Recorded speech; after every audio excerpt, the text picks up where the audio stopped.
Hey everybody, and welcome back to the slow play of Aeon of Sands, The Trail, where we might be really close to the end of the game, or it might only be really starting right now.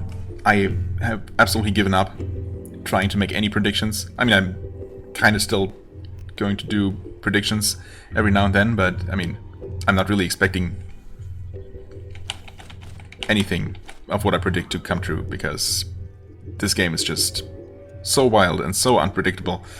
It's, almost as if someone tried to make the most unpredictable game they could possibly make. And, well, I want to say that they succeeded. Either way, this might very well be the final episode. We'll see. We might even see multiple endings, depending on how this goes, how I feel after we're done with whatever is gonna happen after this point. I did actually drop some more stuff, I guess, than I did last time. I only have this scum with me just in case I feel the need, or find the need, to cast magic. I mean, obviously, we have given up a bunch of our mana. Although I suppose I could, take off whatever equipment is reducing it that much. Which I probably should have checked first. Well, okay, it's mostly the helmet, actually. Just taking off the helmet temporarily would help remedy that quite a bit. In fact, we even have this advanced gas mask. Let me take a look at that. Yeah, okay, that only reduces mana by 4 and is otherwise pretty okay. Well, it does take away agility, which, So, should I decide... And yeah, we also have this cold stone here, as well as some extra ammo. But yeah, that's why I'm not taking with me that other crystal that I found that I could have used to attune myself to water, because if I really do feel the need to start using magic at some point, because I guess we encounter something that's immune to physical attacks, and Zuni alone is not gonna be enough to kill that, we can always take the cold stone out of our party inventory and do that and start using this. And then if I really want to, I can put on the other mask and, and so on and so forth. For now, though, we're just gonna start exploring this place, looking around here. I guess technically we just need to make a beeline, or a straight line, I guess, for the tree itself, because we're trying to find the council, the brown leaves, see if they are actually even still around. I'm not entirely sure what supposedly happened here. We saw a bunch of people. Well, the gate was, like, torn out of its hinges, I guess, and the guards were trampled, or their equipment was. We saw a bunch of people, Pantalons, I guess, just hiding in the shadows, and at least one of them had a bloody wound in his chest, I guess. But then the game mentioned some sort of plague or contagion or something, so I'm really not sure if that was just supposed to be its weird style, or if this place has actually been infected rather than straight up attacked, with a traditional, well, raider attack, nomad attack in this case. Who knows? I guess we're gonna find out if I just, stop sitting here and talking and actually start playing the game. So that's what I'm gonna do.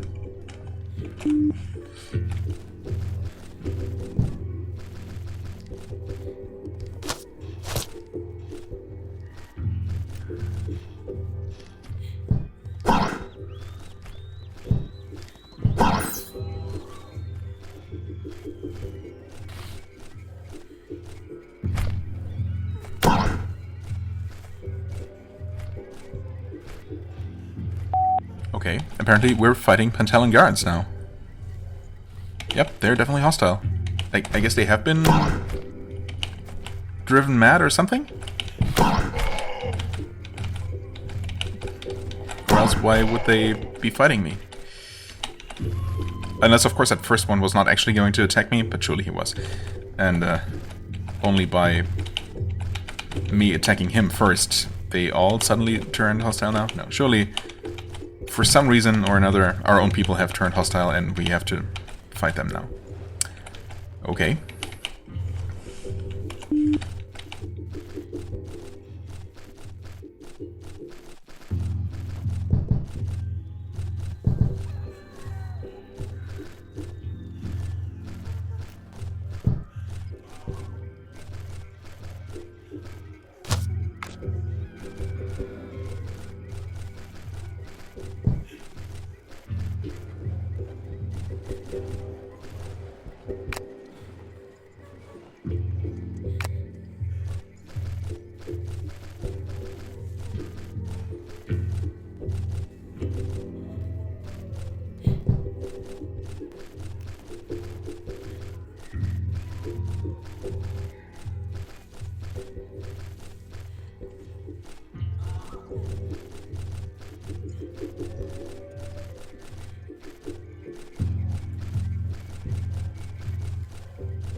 Well, okay, that was certainly shorter than expected, but we'll see what comes after this.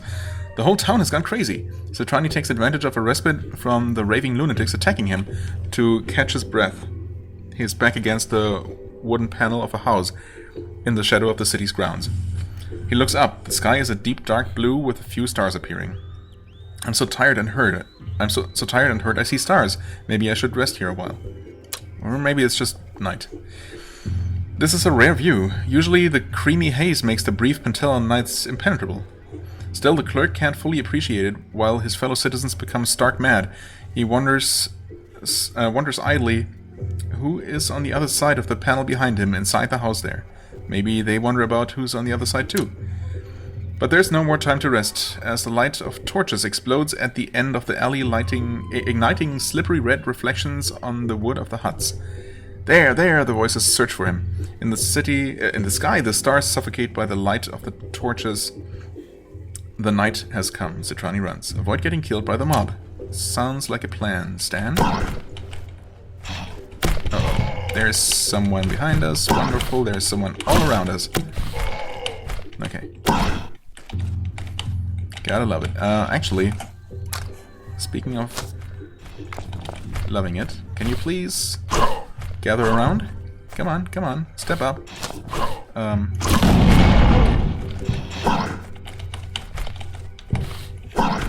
Alright,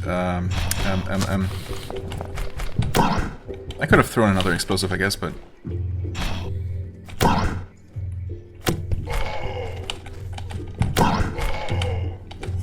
Good enough, and we took some damage, actually. That was not ideal, but, you know. Not so bad. Okay, another cold stone that I don't need. I mean, I know, I said I was maybe going to switch to, you know, using magic, but I don't really see that happening. Oh hey, thanks for the extra ammo. I was not expecting to get supplied with more of that, but I'll take it. I wonder if those guys have a random chance to drop more bolt quivers, in which case I'm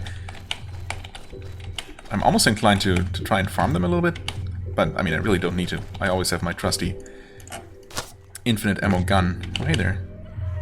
Inscribed silver ring. A silver band with a mostly unreadable inscription. One ideogram looks suspiciously like the word might or tight. Okay, thanks for that little bit of trivia.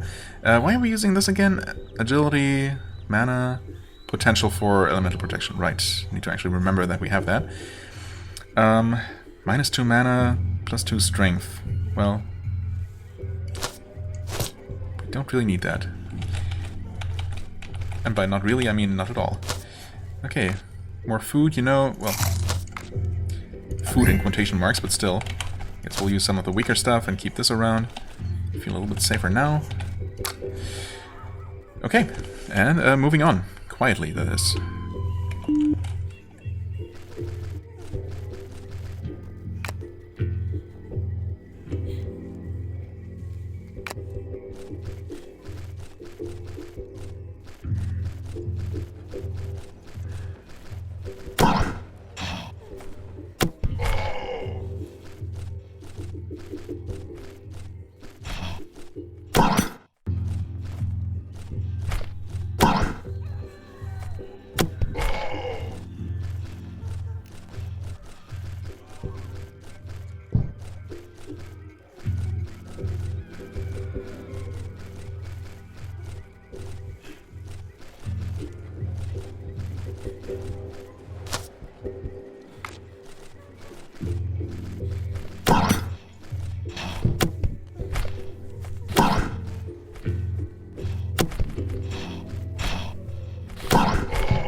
Okay. I might have accidentally found the right way, I guess.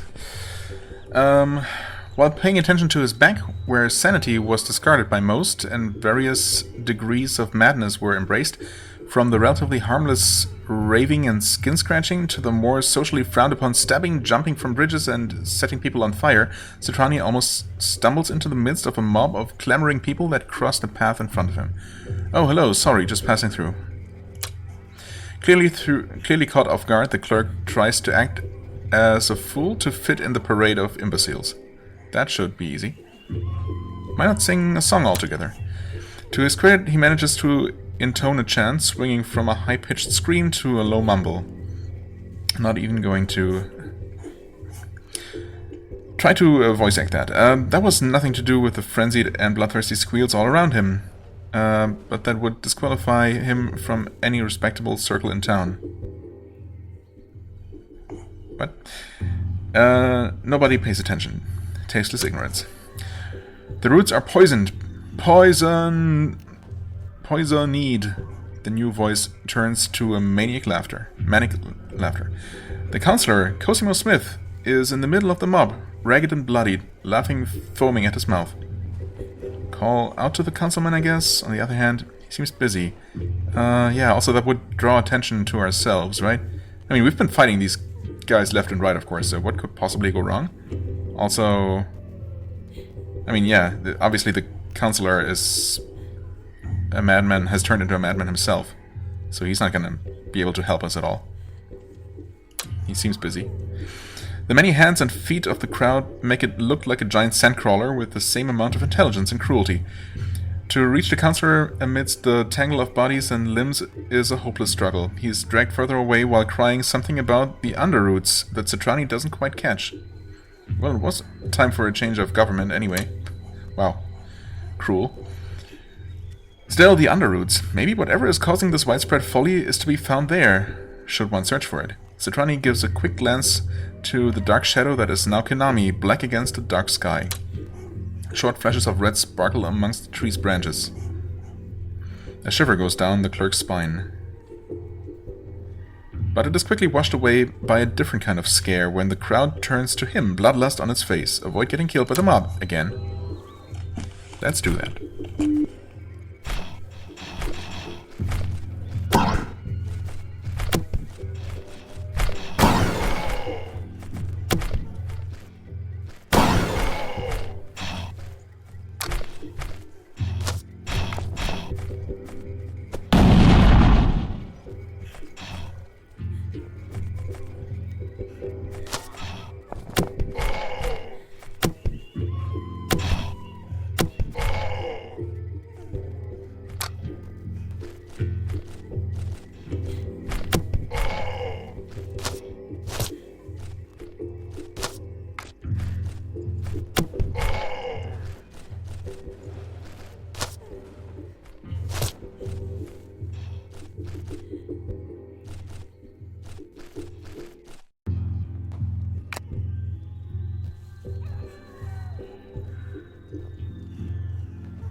Colossal aerial routes dive into the ground of the surrounding area with little stairs climbing them. I thought we were trying to go down into the under route?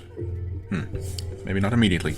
Or at least they would if they hadn't been blocked, burnt, or even plucked away from the tree's skin. In short, the feng shui here is all wrong. Citrania is close to the main branchway, the large stairway to the high plaza, and the council. Yeah, but what do we even hope to find there? Maybe he reasons he would find help there. I mean, I guess it's not impossible that not literally everyone has gone crazy, but...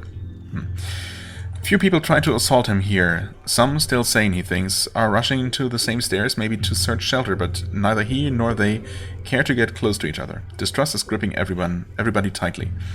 At last he reaches the stairway's plaza, just to be almost trampled by people fleeing from it. What is it now?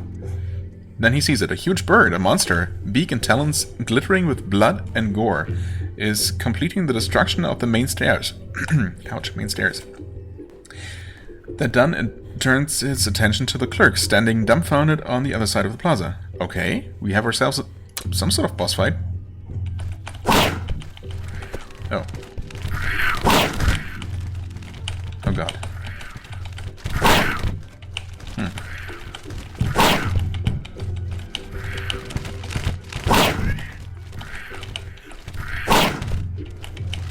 Might want to... We might... Can't even talk.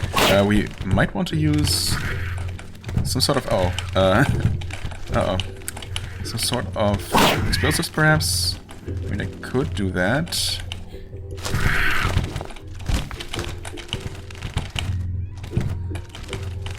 I would like to use it against more than one enemy, but... I guess that should do the trick. Did that even hit more than one enemy?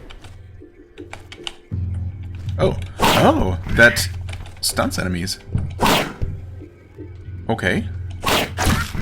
Oh.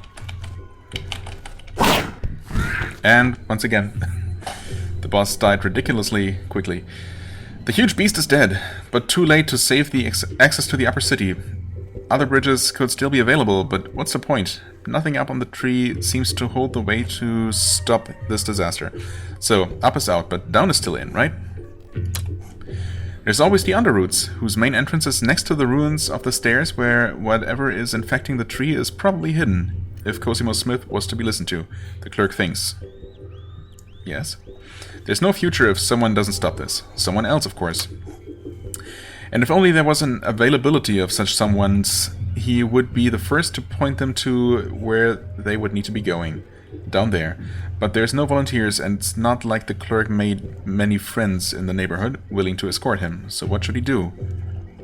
It's not like I have anything better planned for the night. The clerk looks at his back one more time, to the city shrouded in darkness, a knot of humanity in the middle of a hostile nature, or lack thereof. He feels more clearly than ever the desert like an angry alien thing leaning in on them all with crooked teeth, ravenous, outraged at their own existence. There is nothing else. That's why, one foot after another, he descends into the Underroots. Goodbye, cruel world. There is no point in getting back now. Okay, thanks for making that clear, game. I did kind of suspect as much. Oh, the Underroo 7s. Okay. Is that on purpose?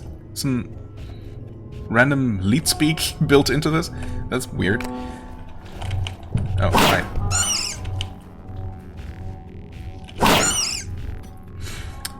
Okay, so these things... Oh, effect unmovable for 12.9 seconds. That's the effect on the enemy. I thought for sure.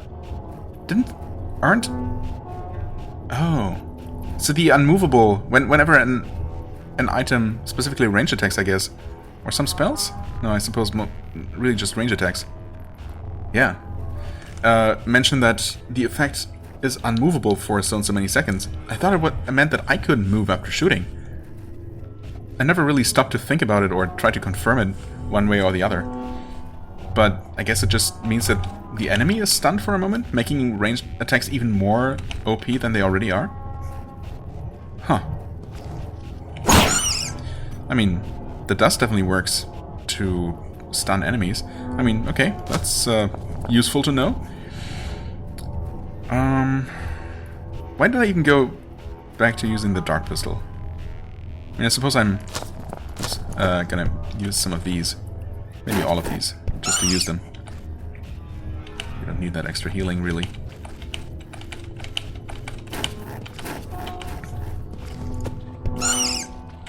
Definitely a waste against these enemies, but, you know. I guess now I can just awkwardly maneuver myself into a corner as I take very avoidable damage. Oh, that's an ugly rat. Yikes, mutated rat. Thankfully, it was not nearly as tanky as it looked. Pretty disgusting though. Okay, I have successfully switched out stuff, and of course I have found some gas for the flamethrower, so that is nice. I guess I'll give that a try. I'm really gonna try to remember using that against whatever seems like the final boss, perhaps. I mean, honestly, if we find something down here, it should be something that using a flamethrower on would feel appropriate, right? So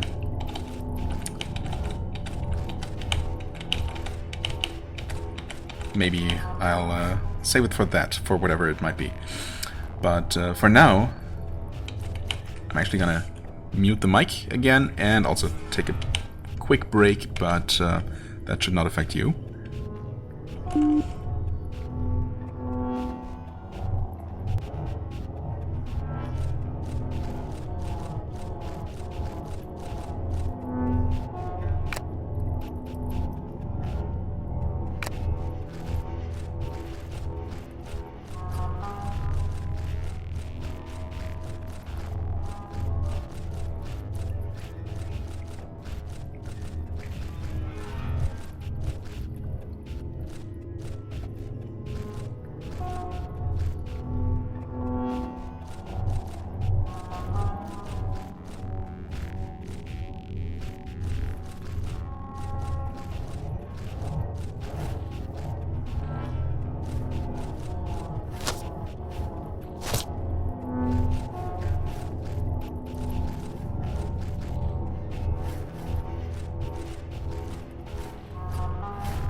For the record, I meant to actually investigate and not use that item. Not that it really matters. Just because I wondered why that was here, seemingly as the great reward for this unnecessarily hidden secret. Yeah, I don't know. I guess it's possible that it could have been used to solve some sort of puzzle, but we haven't really encountered any puzzles in this game so far, so I don't know. I'm not really expecting that to be the case. Surely I'm trusting the game enough to not, you know, have put myself into an unsolvable state at this point just by having wasted this item. Anyway, yeah, I guess it's just a relatively powerful mana restoration item that the game decided to hide here. Kind of anticlimactically. Oh well.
Okay, interesting. So, obviously, previously, in case it wasn't clear, I could not actually pick up the Tattered Cloak from my inventory. It was just, you know, uninteractable.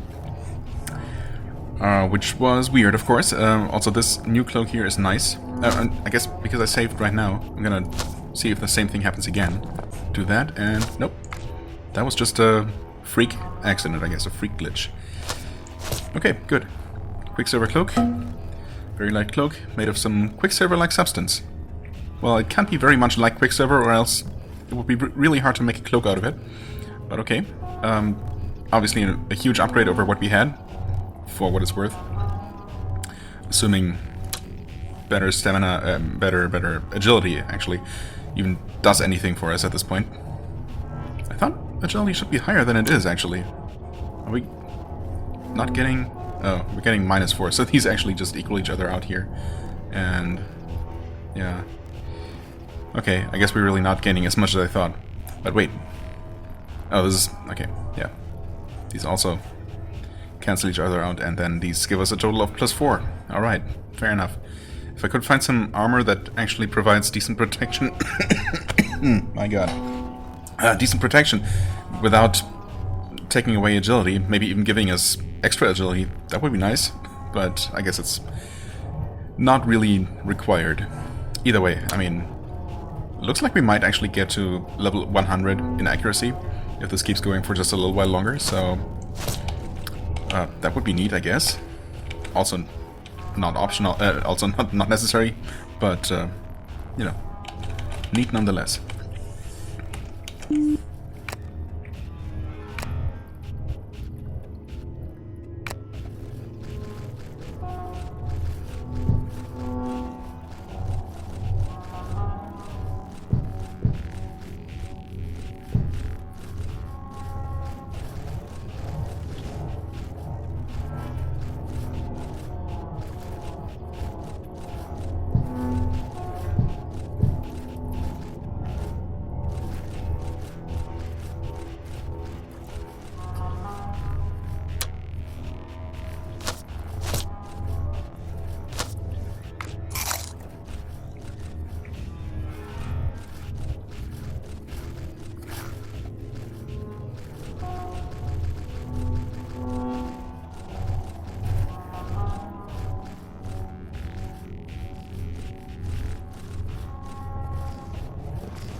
First of all, ghosts. Interesting. Good thing we have Zuni with us, I guess, because wasn't really... Yeah. Oh, okay. We recovered. That answers my next question, but, or the next thing I was gonna address, obviously. I mean, I suppose I'm gonna take it. We have enough healing items, obviously, which I hadn't kind of wasted at least one earlier, but, you know, it's fine. There. Eat a little bit and save the rest for now. Yeah, so, Oran Ghosts. Yeah, good thing we have Zuni with us. Not really sure what we would have done without him, because I'm pretty sure physical attacks probably wouldn't have harmed it. Also, that thing is pretty nasty. I guess I probably took most the damage I took from that turret thing, rather than the ghost.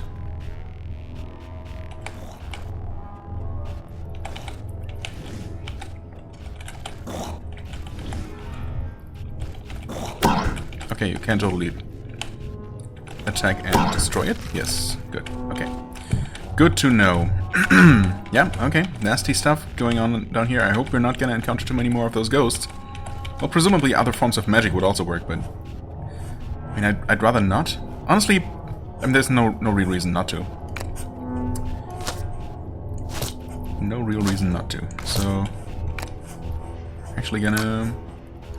do this and just, you know... I mean, we don't have a lot of mana at all. Very little, in fact. But, we could cast at least 3 spells? 3 glass splinters?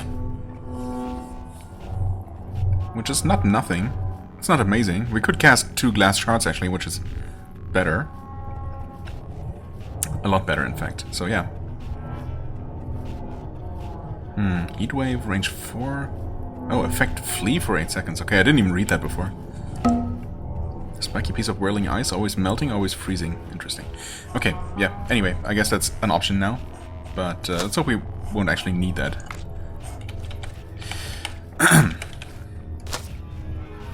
Bread tree. Wait, that's a... yeah, okay. One of those.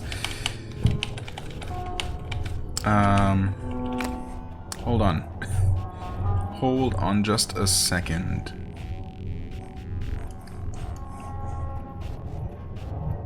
Wait, did this staircase teleport us right there? It sure did, didn't it? Right, I completely forgot that there was a locked door at the very beginning, too. Oh my god. So, are we just looking for a switch of some sort to open that? And, more alarmingly, did I actually miss one of those illusory passages? This sure seems like a dead end. Oh boy.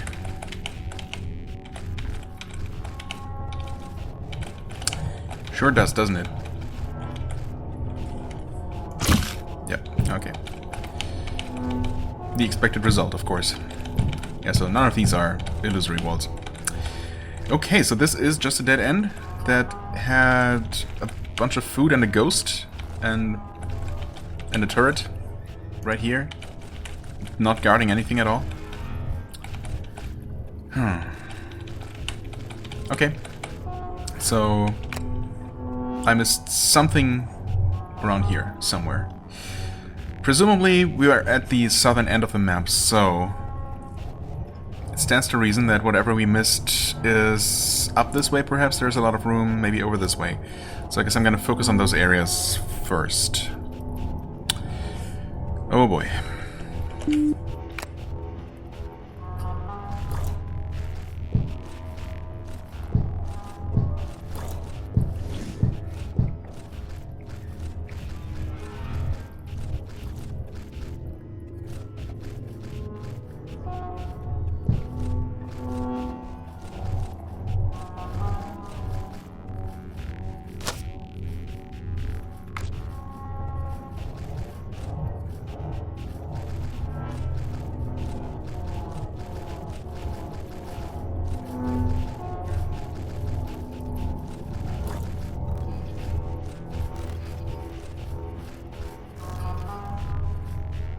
Well, okay, that didn't take as long as I expected. Assuming this actually is progress.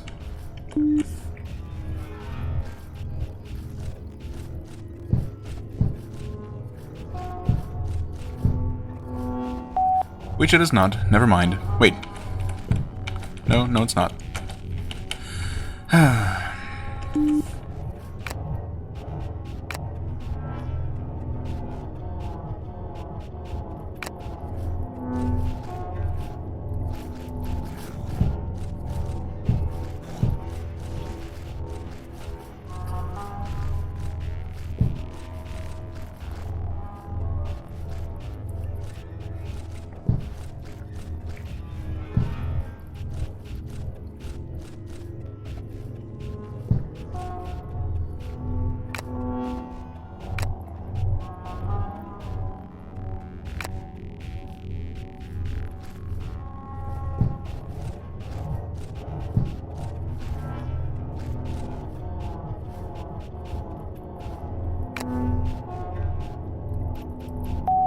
That's new. That's not even, like, listed up here.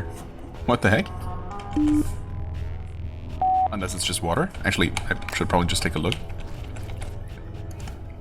It doesn't say anything. Okay, it's just blocking me. Presumably water, then.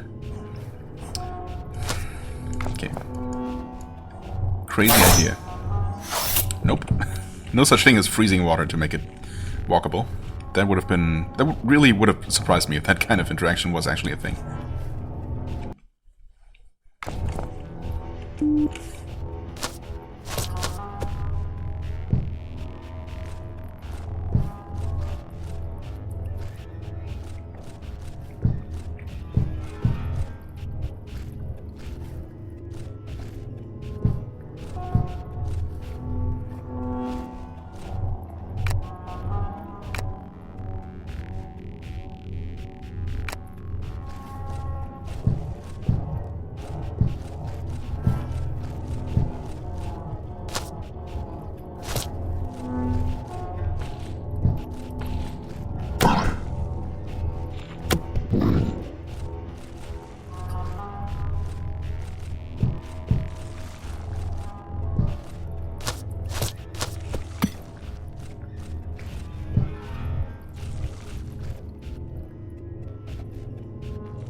Wow, that did indeed open the door on the very far end of this dungeon, or, well, part of the dungeon at least.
Yeah, game. Thanks. I know there are fake walls, but what the heck?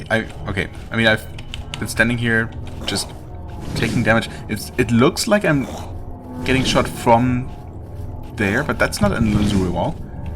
Where am I being shot from? Also, why is Zuni completely immune to it? What is happening?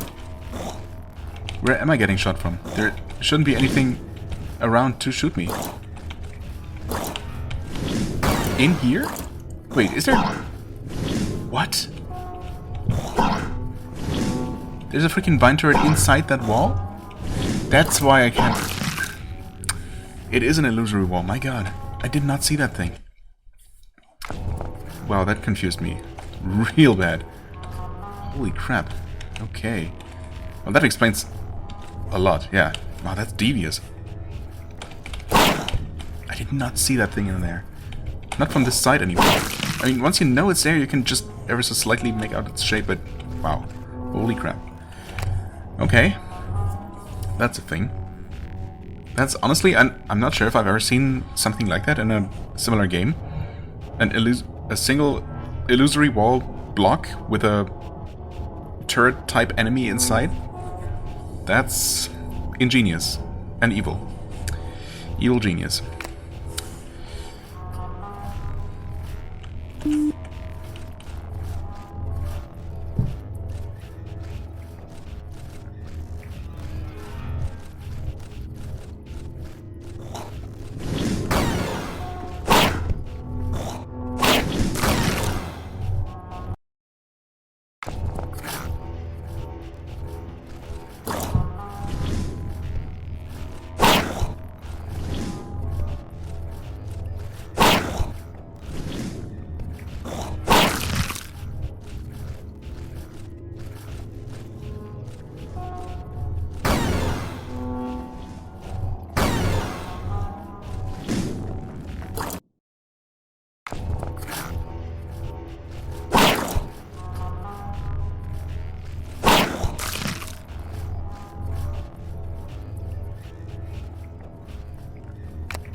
Okay, Pantella, Deep Underroots, and of course the lead speak, or just, I guess not really lead speak in that case, but just random corruption was apparently on purpose.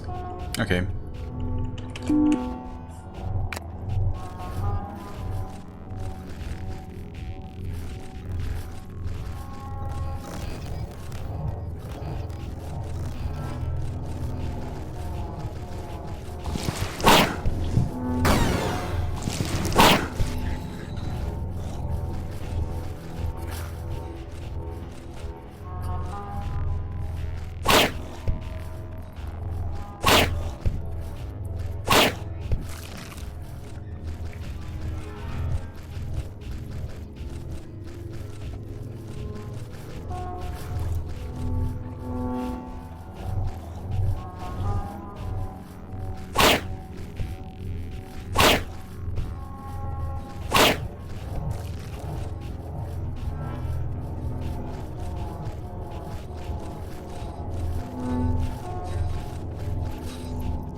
So, judging by the name, this is supposed to be the same level, actually? Just so far away that we cannot actually see the rest of it? Okay. And surely there must be some kind of way to get back to where we were, though, right? In case we accidentally fall?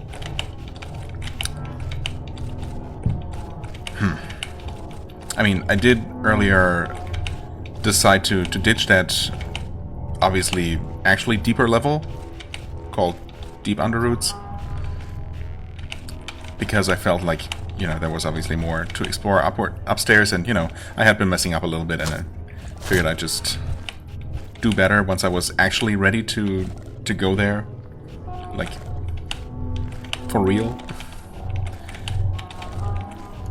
I mean, I'm assuming we need to go deeper to find the source of the poisoning, so, you know, I was at first toying with the idea of just, you know, staying down there on the lower level and ignoring, or, you know, not worrying about the whatever I might have not explored on the top level. But yeah. Anyway,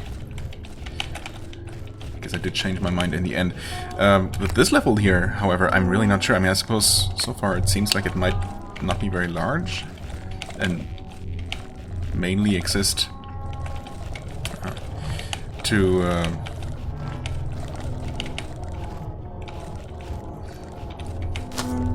you know, as kind of punishment for people who just walk into that row of holes upstairs. Not sure who would accidentally walk into those, but oh well.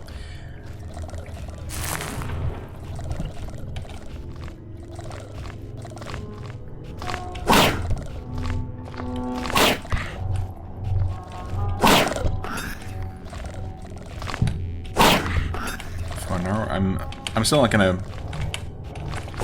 save the game for the time being, but I feel like this might just be a relatively small area, and we might find a way back up to where we were relatively quickly. If that does not appear to be the case, and it definitely does seem less likely with every step that I take here, every move I make.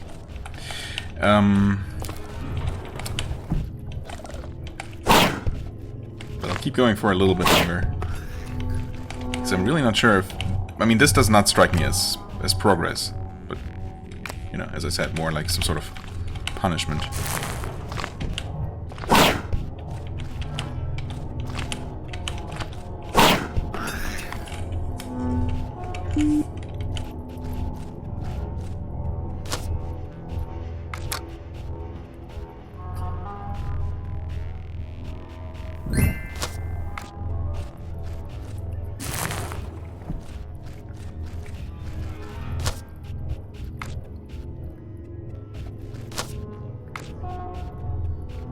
Oh, and yeah, also, I guess I didn't comment on the fact that I decided to put on this Woodmaster garment. Even though it's, I guess, primarily a spellcaster thing. It does obviously not provide nearly as much protection as my old armor, but, you know, it also doesn't come with the... Oh, I found that other helmet downstairs in that other area. In fact, as a drop from one of the warlocks. Yeah, so that might have been a random drop. Or maybe one of them is always guaranteed to drop one. That was obviously really nice to have.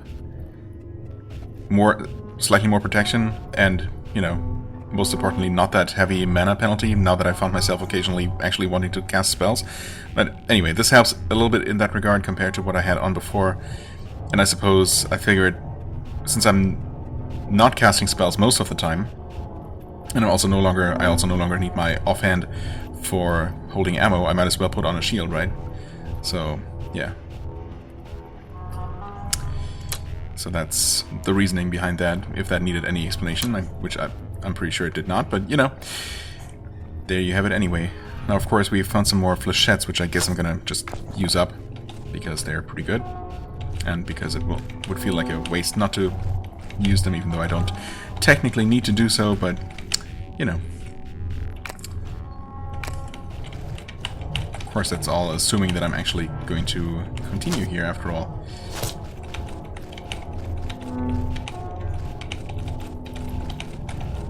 Oh, illusory wall? Sure enough, of course. Everyone loves those. Surely whoever designed these levels. First aid kit, well, that's slightly better than all of these, so... Or this questionable meat. Why do I even have that stuff? You know. In fact, I absolutely, definitely have too much healing right now. I'm also definitely never going to use this. Or am I? One final look. Let's see. Firebolt, the only ranged option here. Obviously, I have a much better ranged option at all times, unless the enemy happens to be immune to magic, to physical, but well. Landslide. And Quake. 0 to 20.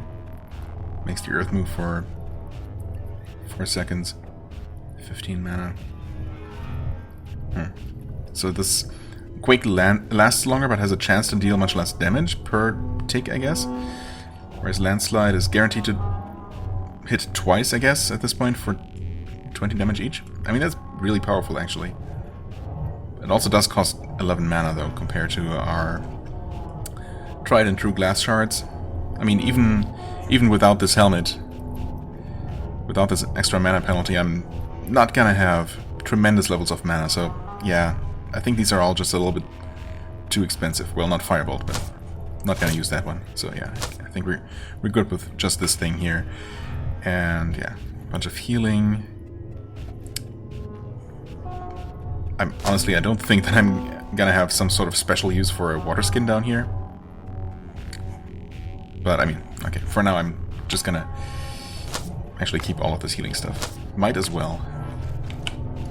Well, all of the good healing stuff, I guess. Anyway, mic off.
I mean, honestly, this is obviously not a particularly good head or something you'd ever want to put onto your head.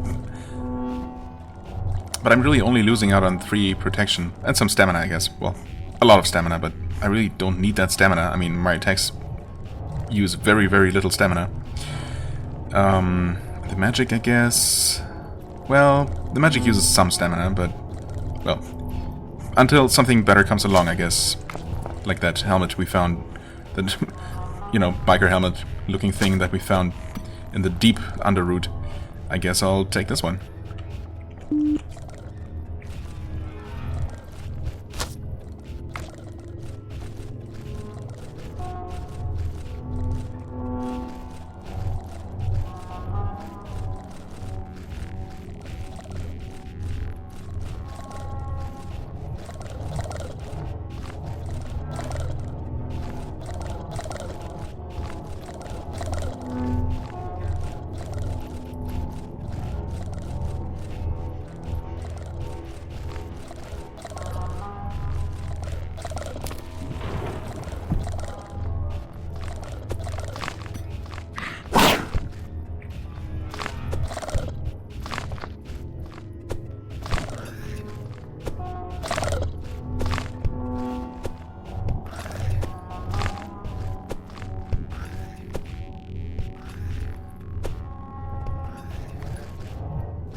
Huh. Is this better? It's definitely... I mean, Chief's Mask definitely sounds better than the hollowed out skull of a large insect.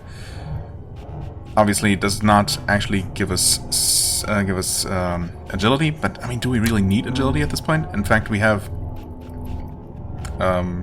without any kind of fanfare, achieved absolute mastery of accuracy. And I'm still not entirely sure if having more agility even does anything by itself. I mean, I don't think it increases damage. So, I think it really does not. So, I mean, this at least gives us some extra bonus mana. Extra bonus. And of course a little bit of protection, so yeah, I guess we'll put this on and throw this disgusting thing away. Thank you very much. That was short-lived. Pair of Scent Threaders. Those are the same boots that we've been finding all over the place, everywhere, right? Are they? Yes. I thought they looked kind of different here than I had remembered them looking, but surely those must be the same things. Oh, no, wait, they're not. Well, I'm not going to use them for 1 extra point of protection, but... could have sworn that those were those normal boots that we had found, you know, the first pair of good boots that we found in the game, and found a couple of copies of since. I guess not. Slightly different.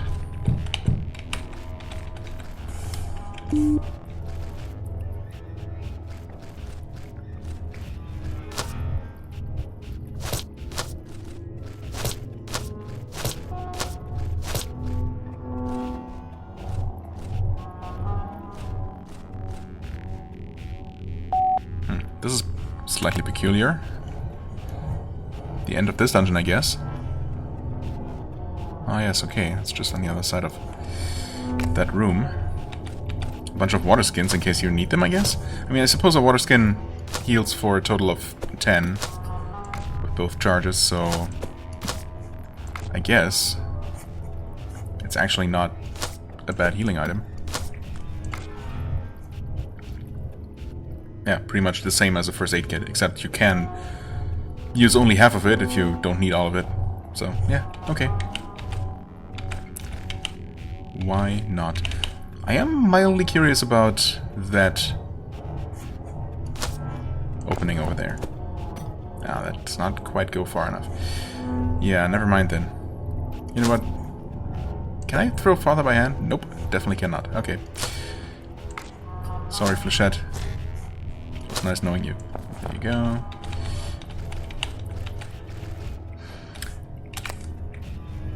Okay, well, I suppose with that we have fully explored this other Pantella Underroots level until we find another hole to fall into and end up in another part of this, perhaps. We'll see.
Well, that's a surprisingly bad item to find in the final dungeon.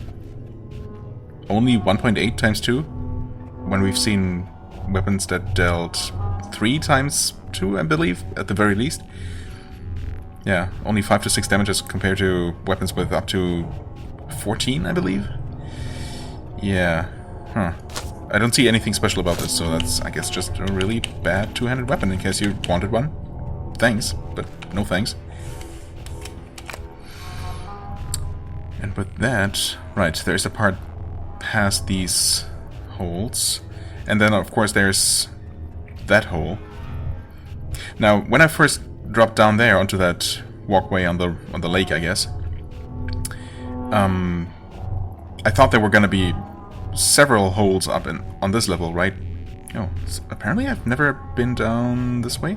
Definitely wanna do that, I guess. I just noticed. Okay, mental note taken. Yeah, I when I was down there, I saw a bunch of holes in the ceiling, right? And I thought, oh, okay, so there are gonna be all kinds of holes to fall into on this level. But I mean, obviously, we have not really encountered any until we encountered these, which turned out to lead to a completely different level. So either this keeps going for a long time, or there are going to be many more levels between this one and the deep underroot, and all of those levels are going to have holes that lead to the deep underroot, or who knows, or maybe those other holes on the ceiling were just for decoration and this is really the only way to drop down there from here, or of course all the other holes are just gathered up past this row of other holes. Oh well. We'll find out soon enough, I guess.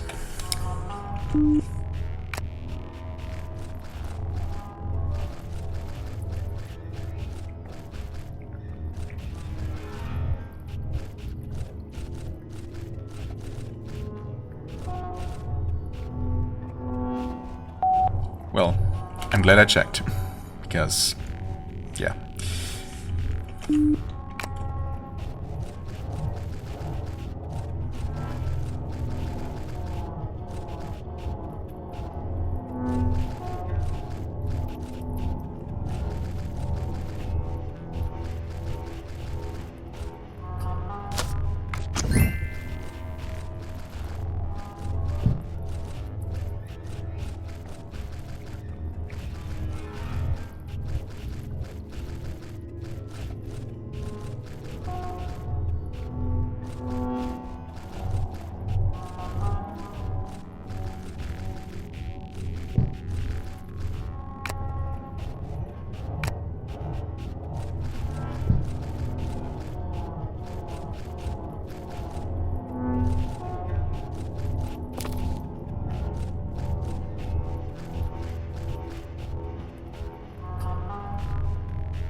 Okay, I guess we just found our way, the official way, to the deep underroots.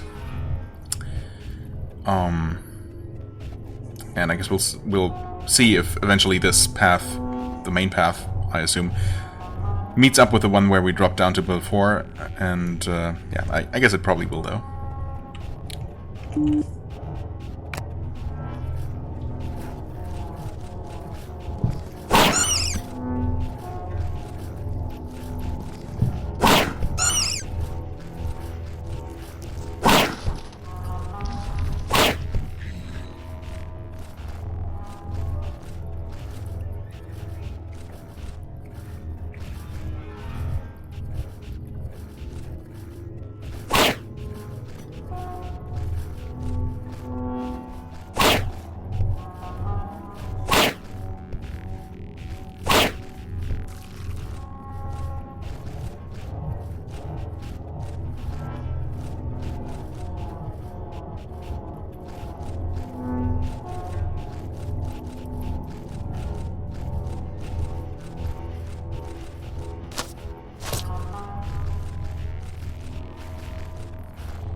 That was fast. Stupid spinners, man. They really threw you off. I mean, that's kind of the point, but man, are they effective against me? So where were we? Wait. No way that's the last time I quick-saved. That can't be right. Surely there's an autosave, though. I mean, yes. Okay, that is a bit more recent. Huh. I could have sworn I autosaved. Like, really not that long ago, but I guess not. Okay, well.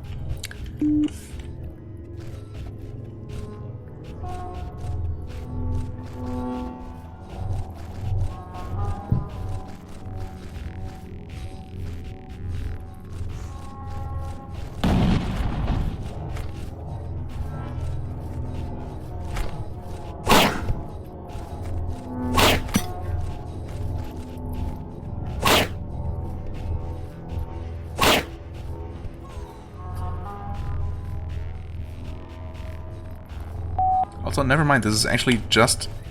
Yeah, this is right where we just were. I don't even need spinners to be confused, apparently. Yeah, this is totally where I was. I thought I was much further along. Never mind. Well, not much further, but a little bit. Wow, this place has been taking its toll, I guess, but I'm determined to defeat it.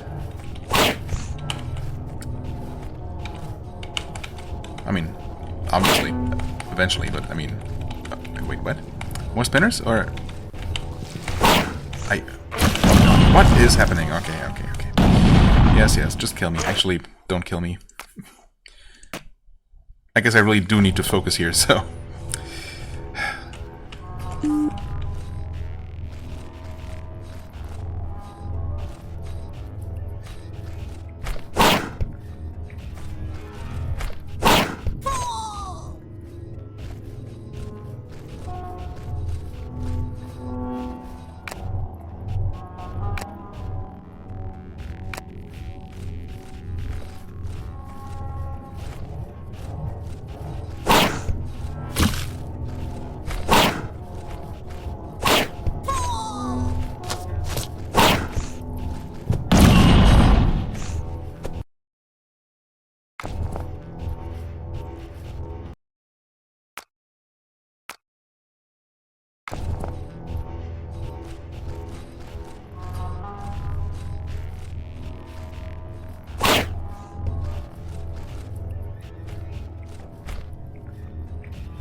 Okay, it's also confirmed. Obviously, I did not put an illusory wall there.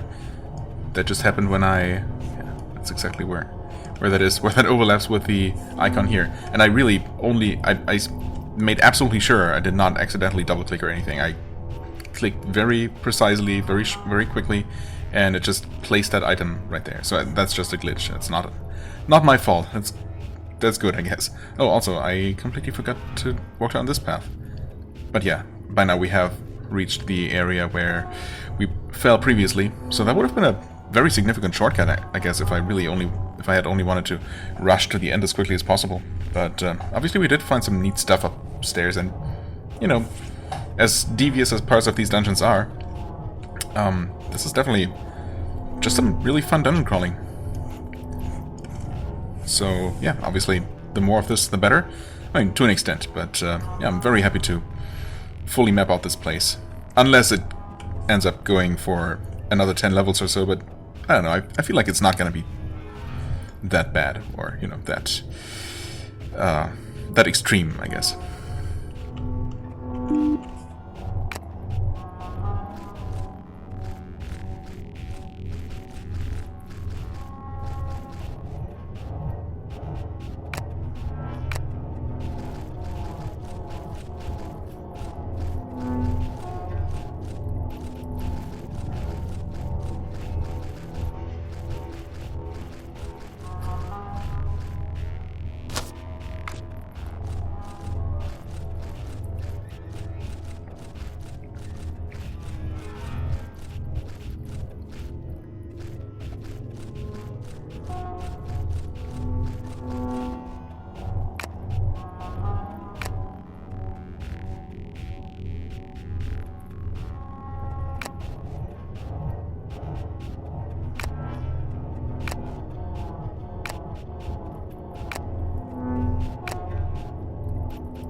Okay, I'm back from an unplanned cat-related interruption. Where the heck were we? Where the heck were we? Okay. Right here.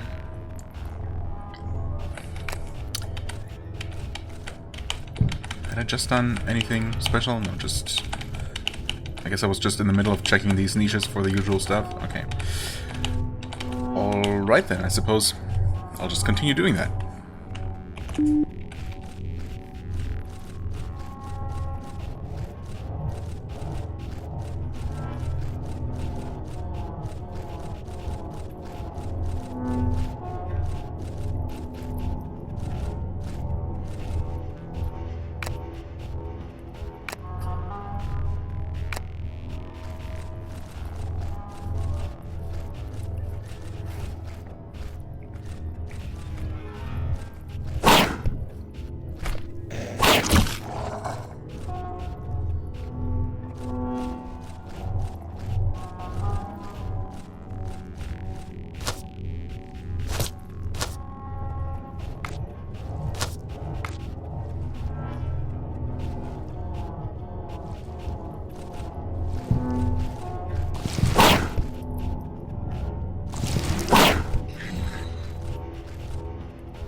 Well, that's interesting looking, I guess. And the description, of course, is... well, something. I'm not quite sure what. I'm not entirely sure if this is just supposed to be some sort of...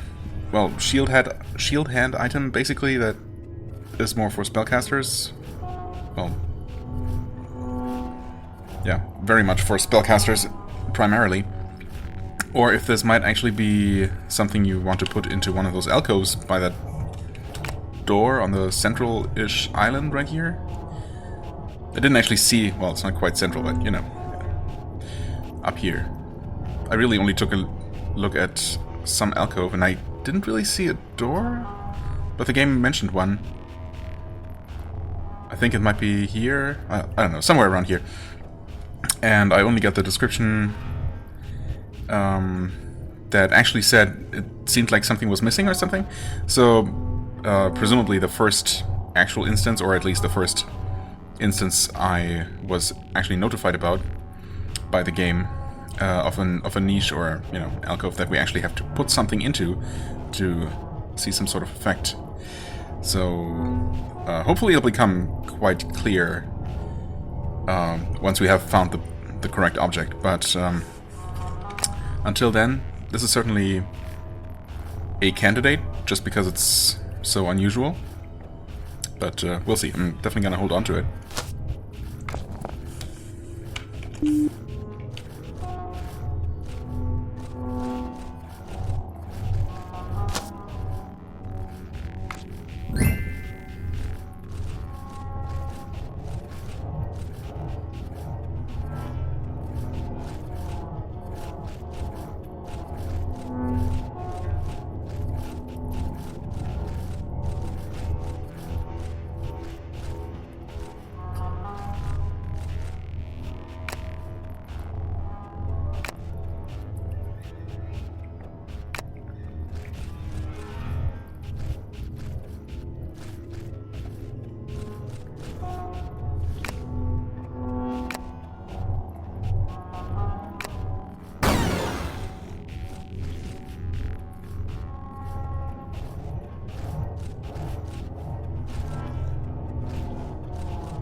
okay. I mean, obviously, as soon as I found this hoary skull, that seems like a very strong candidate. Stronger than this random shield-type item, I guess, for what to put into these niches. Then I also remembered that there were skeletons lying here, and the game even specifically mentions that they're headless, so I think that's pretty obvious. Thankfully.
Deeper down. Not what I expected, considering there's still unexplored stuff on this level, including this door here and what seems like something beyond these blocks.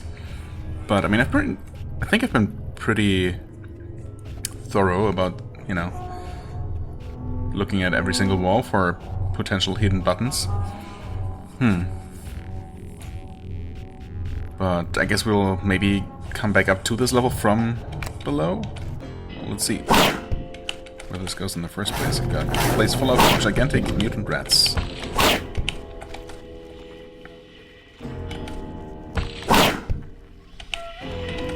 Which are thankfully very slow.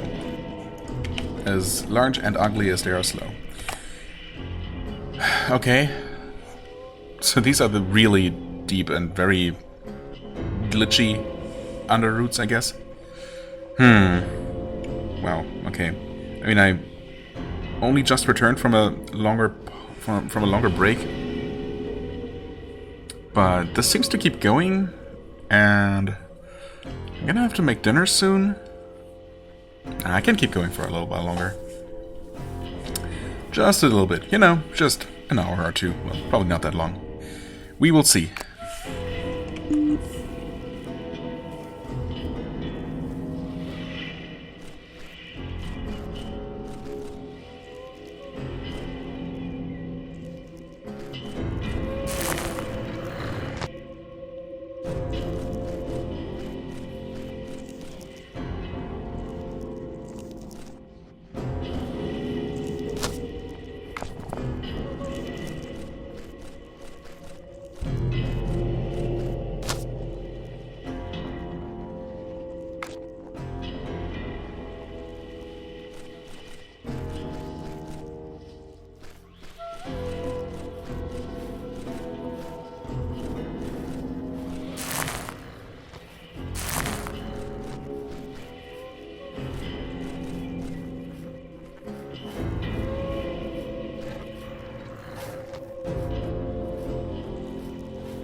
Huh, okay.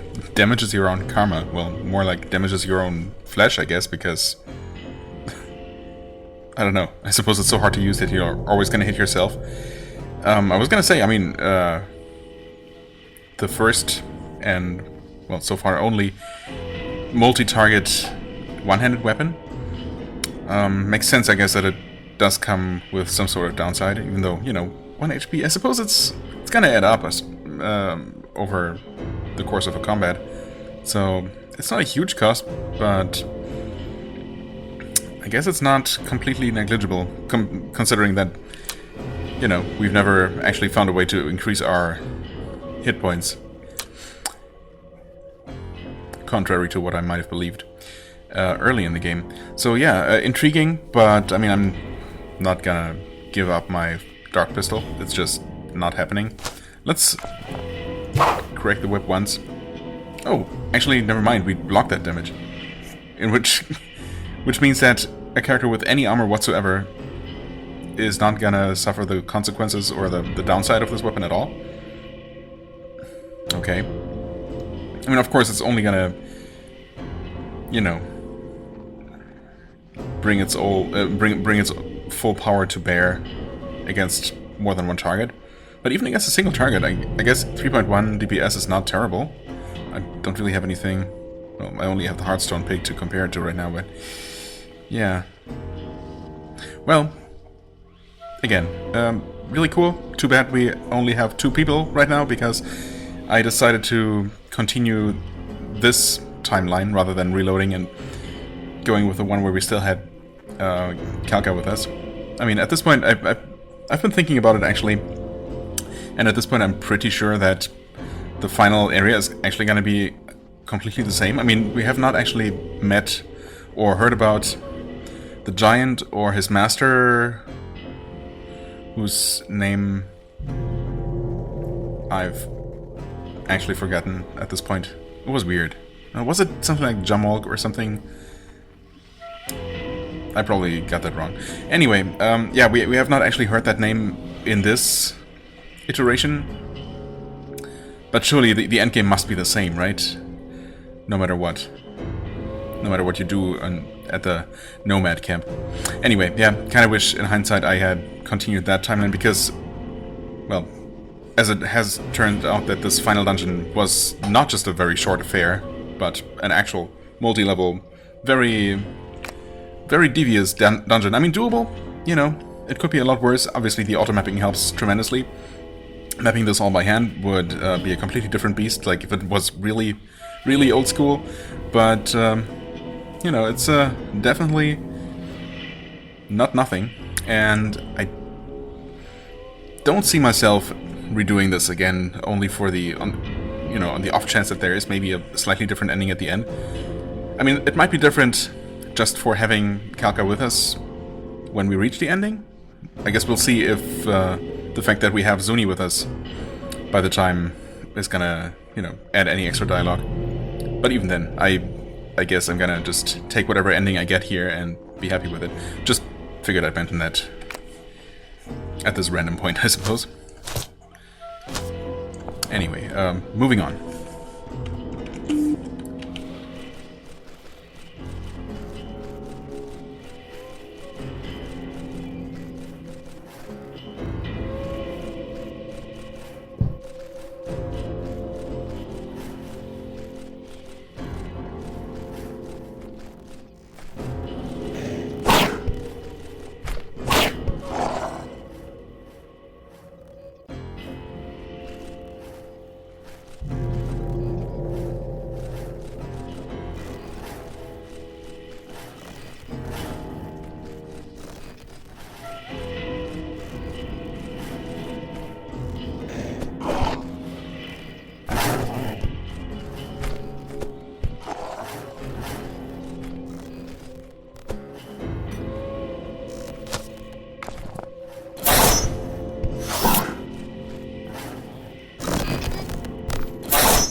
Thank you, autosave, for saving my slow ass.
I guess technically this latest cloak does more for me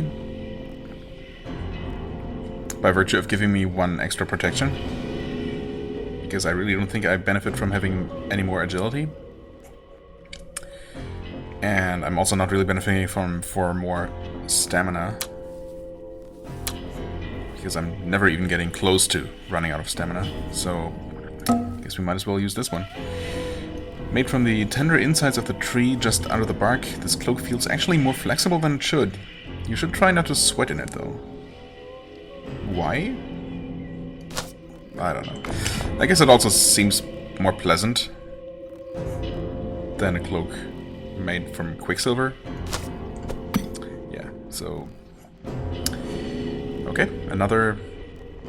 maybe upgrade. I guess we're back up to 12 protection. We definitely were a lot higher at one point when we were using that heavier armor, but, you know, obviously we're doing alright for the most part, so long as we're not getting cornered.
Uh-oh.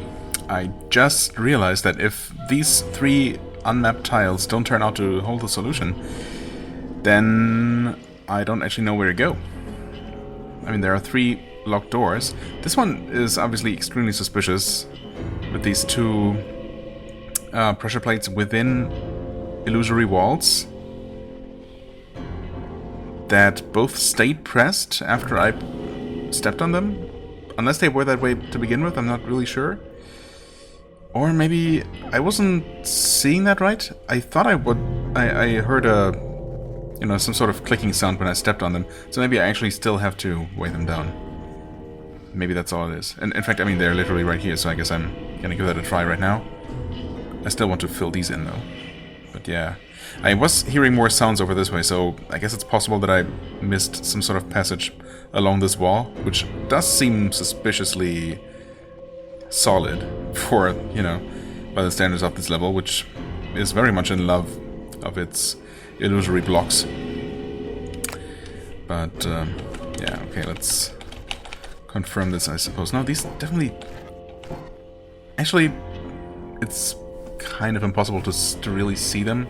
Well, it's not impossible, but it's... They look depressed to me. Oh, poor depressed pressure plate.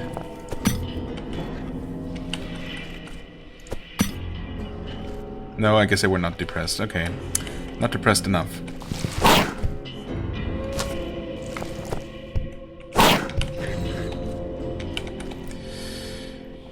Alright, fair enough. Hopefully... Possibly not stuck.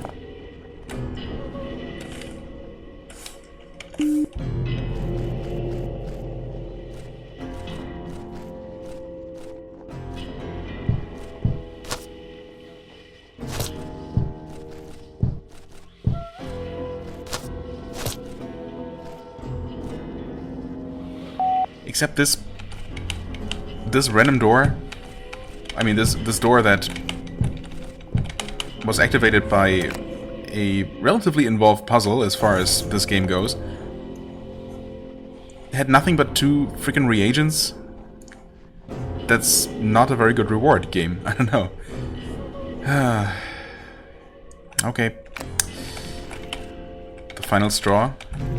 The 3 unmapped squares. Only unmapped because of the left-hand approach I took to exploring this place.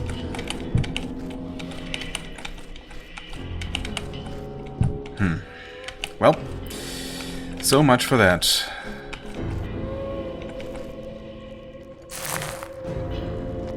Oh, wait. Oh, I just missed that button. Or lever. Whatever. Okay. Maybe also because of the left-hand exploration pattern?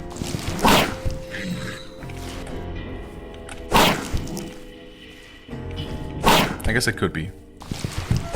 Because I saw the door, and I technically saw the wall, but I never stepped in front of it. Okay. Well, in that case... all is not lost.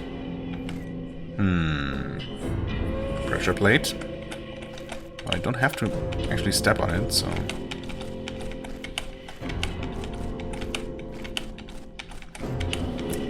it might not be malicious.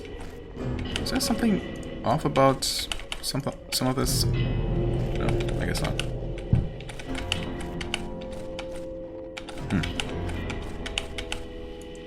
Well, a pressure plate could definitely open up some door somewhere.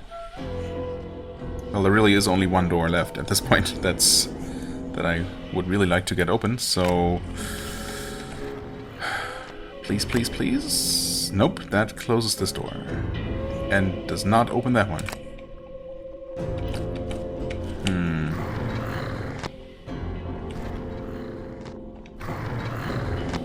That is a pretty angry sounding door. Okay. Wait.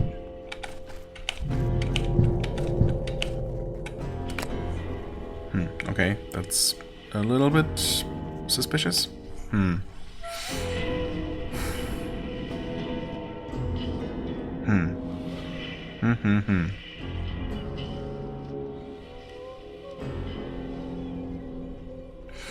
Well, I suppose it can't be helped. I'm gonna have to have another look around.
tricky, but thankfully I found that, well, I guess not really relatively quickly, but I did find it, I suppose.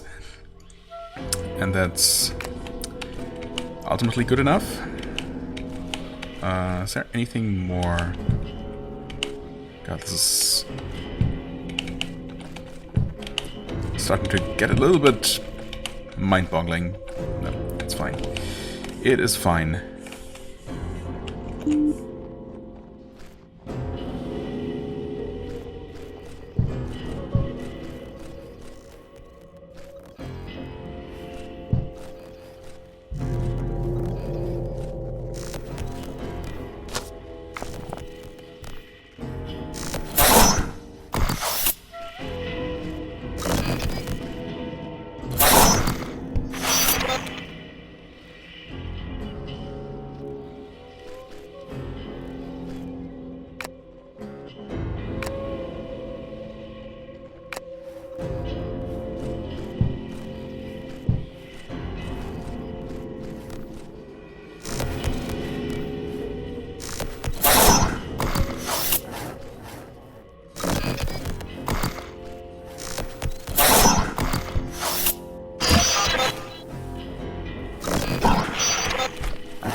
Not even a description? I mean, that's definitely unusual.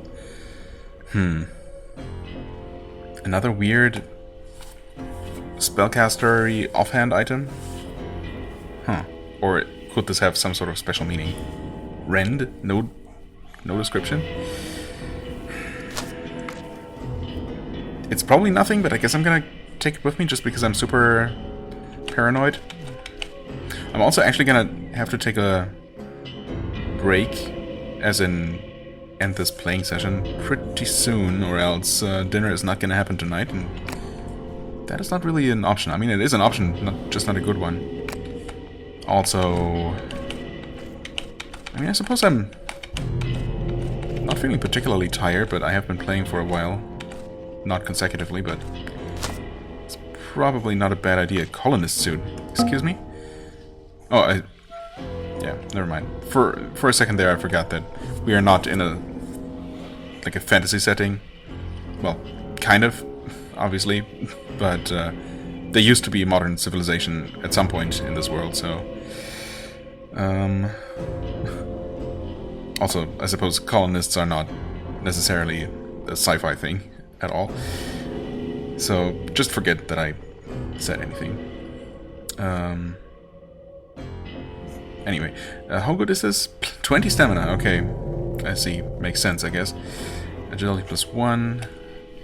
Yeah, stats are a lot better here. Actually, stamina is not even that much better. I mean, yeah, 20, okay, sure, but this already gives 10, which is pretty generous. This gives slightly better armor. I mean, arguably... Well, again, not just arguably, actually. I'm not really gaining any of the benefits from these stat increases. Well, 8 mana. Actually, 8 mana does help, because I do have to cast spells. Well, I don't have to, but obviously it helps a lot against these stupid ghosts. Yeah, never mind. Would be nice, but yeah, put it on once. And thanks, but no thanks. We have been finding some pretty interesting stuff here, though, so that is nice and appreciated, of course. Okay, let's see here. I suppose, I mean, honestly, this is a pretty good stopping point. This looks kind of meaningful. In fact, it looks like... I would not be surprised... Oh god. I would not be surprised. I was surprised by that. No, Warlock, okay. I would not be too surprised, though, if it turned out that... if some sort of event triggered as I walked down that plank. Plank? It's not... That doesn't sound quite right. Anyway, well, some sort of bridge, I guess. Down that bridge. Let's call it a bridge. I am going to... well, I mean, now that I've seen an enemy coming from there, I guess it's less likely that something is just going to trigger as I walk there, but it could happen. Who knows? Or the dungeon could continue for a couple more levels. Either way would be fine, honestly, but I have to take a break. Of course, I'm going to actually continue the episode, and hopefully we'll be able to finish the game within an acceptable time frame, but I'm kind of determined to actually finish it in this, well, this episode. One more playing session. But we'll see what, you know, what the game's idea is.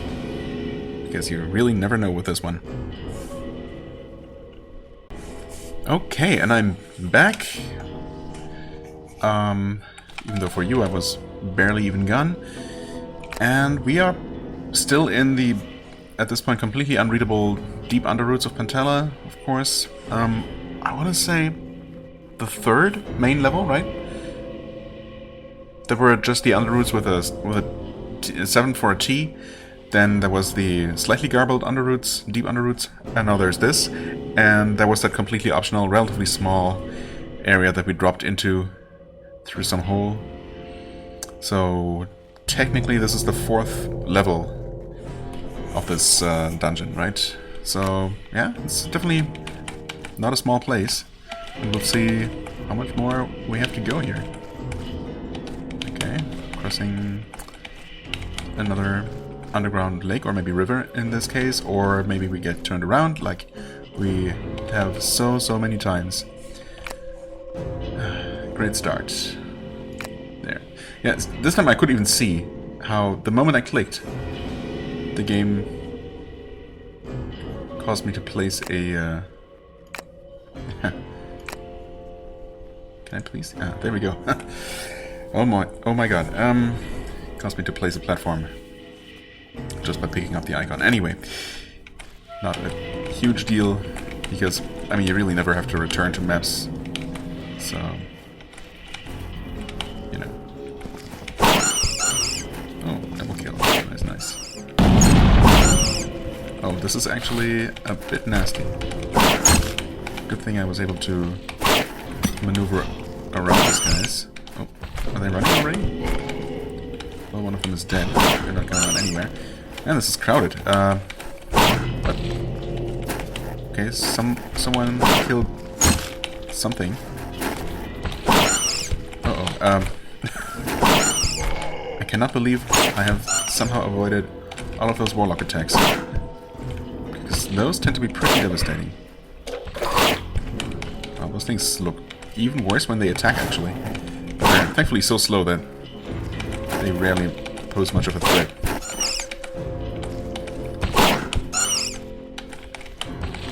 But they are, you know, obstacles, if nothing else. Okay, that was a lot of combat. Nice, nice. We're not done with the rats either. Okay, also, wobble inert. Definitely something we've seen before, so not something we will have any kind of use for. Okay, are we good now? Any more enemies? No? Empty niche. An elk of the wall, it rests and feels odd though. Does it now? Now we have ghosts as well. An odd wall, you say. Oh. So, am I supposed to place something here? Once again. Not much of a clue as to what that might be this time around, though. Unless, of course, I end up finding something fittingly odd. Okay, but for now, I'm going to kill more rats, I guess, and turn off the mic and continue my quiet dungeon exploration. And hopefully we'll be able to finish this game within a reasonable time.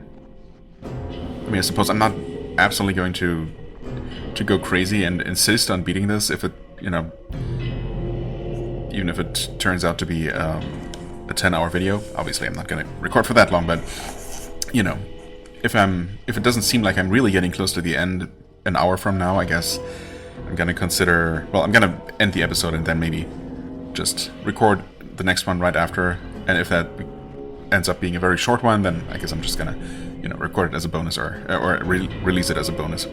As I think I might have talked about before. So, yeah, anyway, for now, we'll keep going.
Okay, so not a matter of putting anything into that alcove.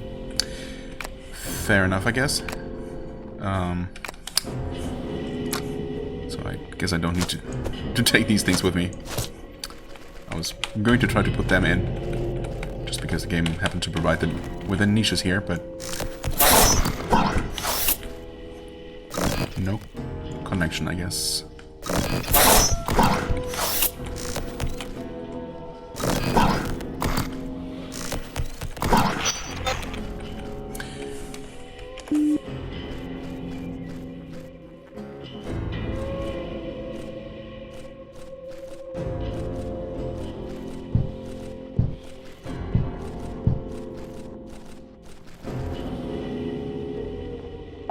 Well, that kind of looks like the end of the line here. I mean, probably not the end of the line, but, you know, obviously once we jump down here, there's no turning back. So that is definitely intriguing. Not that we really have anywhere to go back to. Oh, wow. Okay, I'm making things worse. Trying to erase. Come on. Surely. There you go. No, I guess I did actually erase it. Okay. It's important, I swear. Because we're never going to be back to this map again. Anyway, save the game and jump down. And we find ourselves in the seed. Oh, I mean, that sounds pretty final to me. I don't know.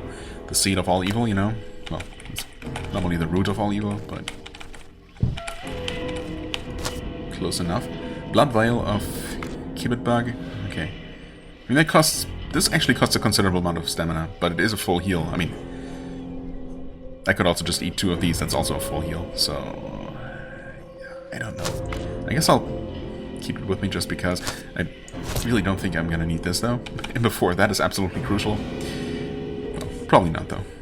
Yeah. Anyway, I mean, the fact that we cannot climb back up really does not make a difference whatsoever. Other than, you know, creating a bit of an extra ominous atmosphere, I suppose. But, yeah, we'll see what happens.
Kind of weird how this doesn't even mention by how much it apparently recovers lost stamina. I mean, it also says that it's a placebo when you read the description, so I guess maybe this doesn't even do anything. I guess maybe time for a test before I carry this with me. I mean, anti-venom, at first I thought anti-venom, oh, is this actually like some sort of key element to whatever boss fight might be around the corner here?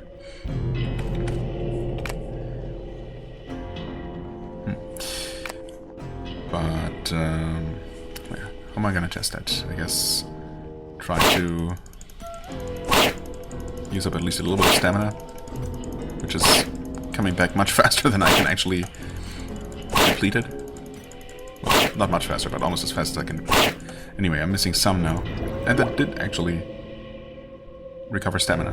Okay. I mean, it doesn't say anything about actually fighting, you know, counteracting any poison or venom. So, not sure. I guess I'm still gonna keep it around, just in case I do find myself poisoned. I guess sand leech juice, while sounding disgusting, is just a pretty good healing item, so I can hold on to that. Not really sure I'll ever want to use this blood vial of the Clibbit bug. You know what? I probably don't. I mean, yes, amazing healing, but do I really need that? Also, will I actually need... You know what? I'm not gonna use the hand crossbow ever again. Even if I do find ammo. For whatever final fight is upcoming, I am still planning to use this flamethrower. I have every intention to kill whatever evil lurks here with fire. So, yeah. And I want some open inventory space, of course. Just in case.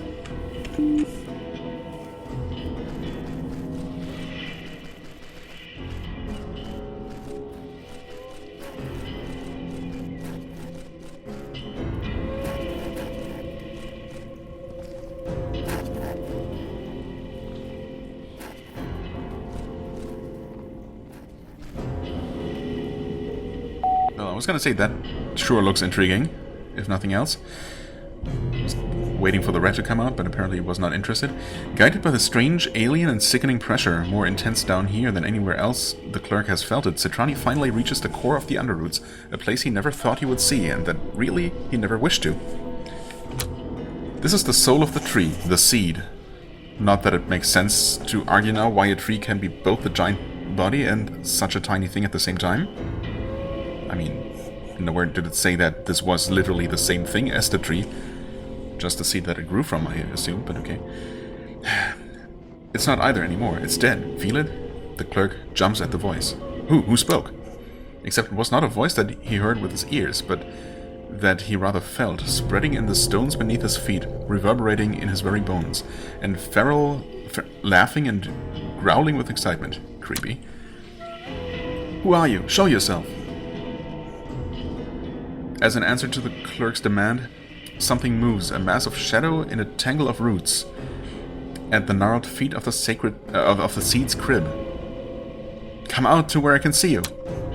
A feeling of sorrow, too badly timed to be understood, grips Citrani as he looks toward the seed, but the voice continues like the edge of a blade, deliberately slow, cutting him. Down here, you are late. I expected someone. Late. The man disappoints. Peer into the darkness. Inside the shadow, or rather part of it, there is a man, or something that had passed as such, maybe. Nothing seems real anymore to the clerk. Or to the player. Except for the pressure he feels rising and wanting to suffocate him. The seed? What are you? The pressure. The seed? I guess? Dead. The man, he is late. Me wanted testimony. The shadow that is a man seems to flow and ebb under the gaze of a petrified clerk. The voice changes, lowers in pitch, like stone grating on stone, and broken as a pretense that has been uncovered, and deflates, falling over itself. I feel sick. The pressure crashes in waves on Citrani's body, widening the cracks in his fragile bravery. Panic starts to seep through them. Dead? No, it can't be. It can't be dead. The city. I mean, everyone in the city is either dead or mad, so Does it really matter that much? The shadow pulsates. Something that could be interpreted as satisfaction could be read on the way that it glides. It grows too. Then there's a pause. And an explosion. That's unexpected. Space bends impossibly, like an object violently bursting and exploding inwards, at the same time being subject and object of the explosion. Light exchanges its place with an erosion spreading from a sun, while the journey of each ray is run in the opposite direction by the opposite of information. Okay, very deep.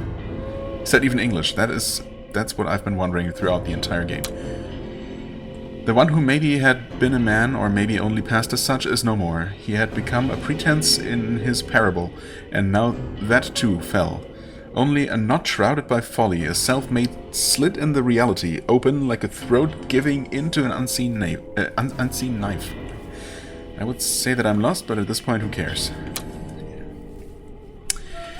Hands of shadow, cruel and lethal, emerged from the nightmare, limbs of pure darkness stretching in the defiled soil of its litter. The unknown quantity of the alien desert, the malevolence that Centrani has escaped from furiously along his travels, is finally here, nested in the roots of his home, inevitable as it has been from the start. It attacks. Fight for your life. Okay. Well, there is something. The rats are also still around, I guess. Okay, there and there.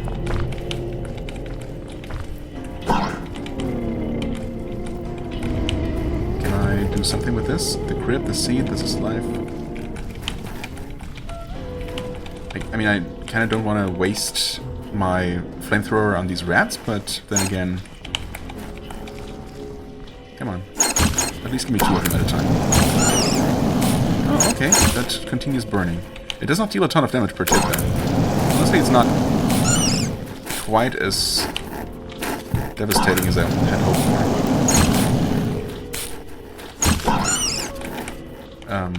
Like, there.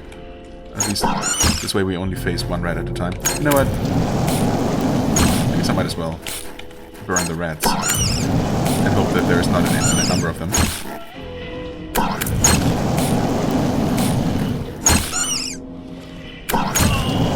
Oh, Zuni is 2. Zuni is 2. Zuni is dead. Zuni 32 is dead. That is, of course, unfortunate. I had not considered that he would be taking damage. I was only looking at my health and seeing that it was not going down at all. Aw. No, I can't let Zuni die. That's not...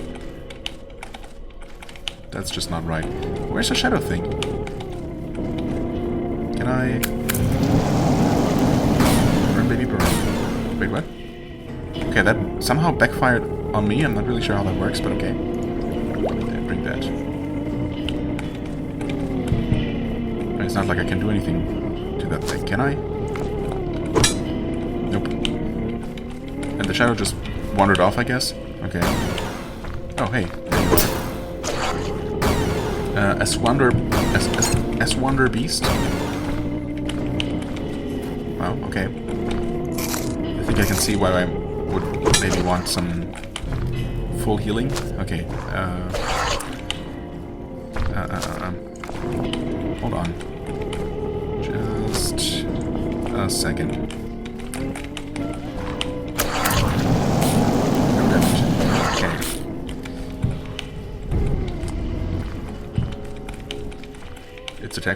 Its attacks can also fail. That's good to know. Okay. I mean, while I'm here, but not really planning to keep going. Okay, I'm dead anyway, but yeah. So nothing I tried actually damaged the beast, which isn't too surprising, I guess. I mean, it seems insubstantial. Substantial enough to deal damage, of course, but that's you know, often the case with ghosts and other similar beings. So presumably we'll have to find something and maybe bring it to that crib with the seed and put it there or something. Or just find something else on the level. So we're basically we're just gonna run away from the thing and kill, well, an army of rats first. And I also saw a turret, so yeah, a bunch of things to deal with, actually. The flamethrower, I mean, I don't know, I was somehow expecting something more. Something more destructive than that. I guess I could use it, but then I'm gonna have to worry about the ammo. Actually, I'm gonna not use it to kill the rats. I'm just gonna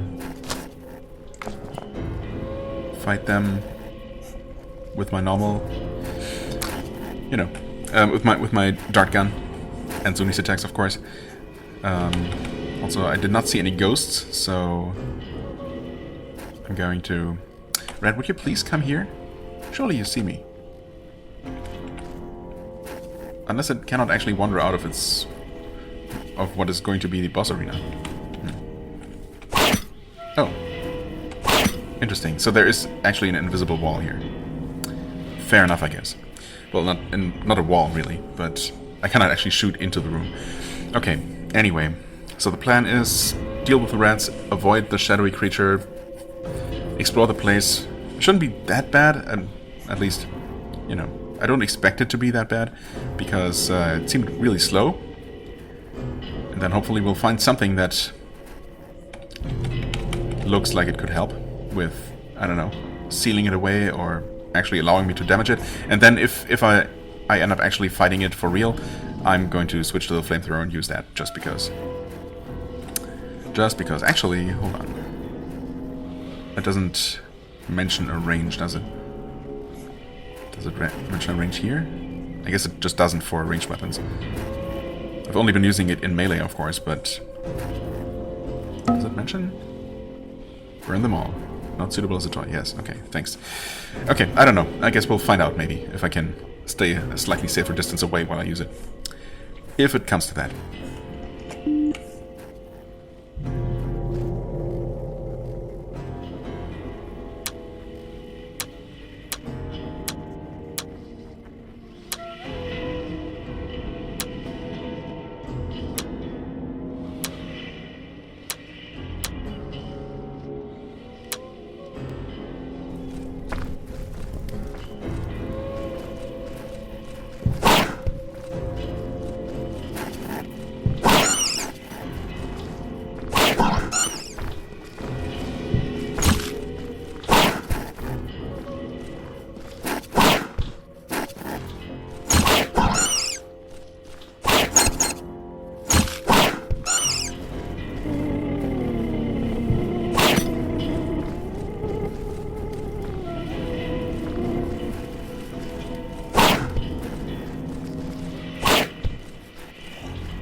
I mean, I'm pretty sure I've seen every single wall. There don't seem to be any buttons or any illusory walls.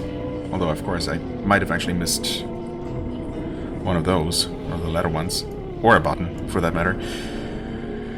I cannot attack the crib, I cannot put items on it. Not the one special item that I found in this place. Anyway. I cannot seem to attack the monster. I didn't find any special weapon or anything. Unless I'm actually supposed to equip this? This ire? Oh, wait. Oh, that's a ring. That's not even one of those offhand items, never mind. Yeah, of course I did... No, I did not find one here. I was only confused about that earlier, but... Yeah, no, I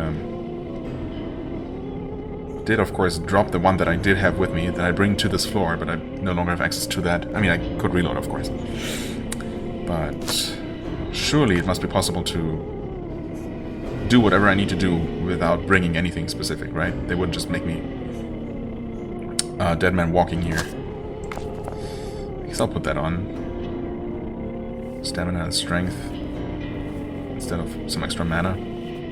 Right, the elemental protection. I mean, yeah, never actually used this, did I? I suppose I could try Zuni's different spells, but again, this has to be possible as Clerk solo. And thus, I'm not really sure what else to try. Because I'll chuck an explosive at it, just for fun. Or at the crib. Again, I mean, the game did not provide any explosives inside the actual boss arena. So, that couldn't really be it.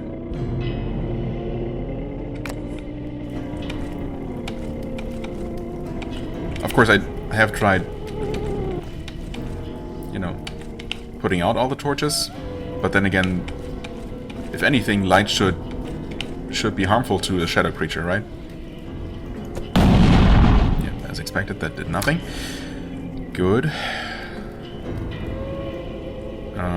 What else? I did try the flamethrower on it, but again, I mean, no special item can be required.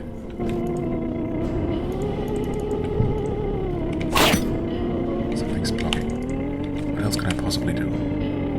Cast a spell on this? Surely not.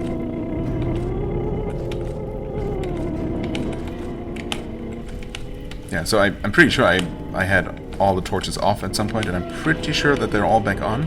None of them started out off, as far as I'm aware. So it wasn't a matter of just turning on all the torches and lighting all the torches to fight the darkness. Maybe it's only vulnerable near torches? Or... I guess I never tried attacking it when all the torches were off. I was basically looking for any special messages that, you know, might show up to indicate some sort of success or progress. Now, either it might be vulnerable when exposed to light. Hi there. So I'm gonna try to lure it next to a torch and attacking.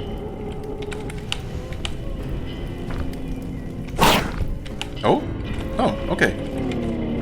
Maybe that does the trick. Or I'm just damaging it now. Okay. You know what? Maybe there was a special message and I just missed it. In which case, that's fine, I guess.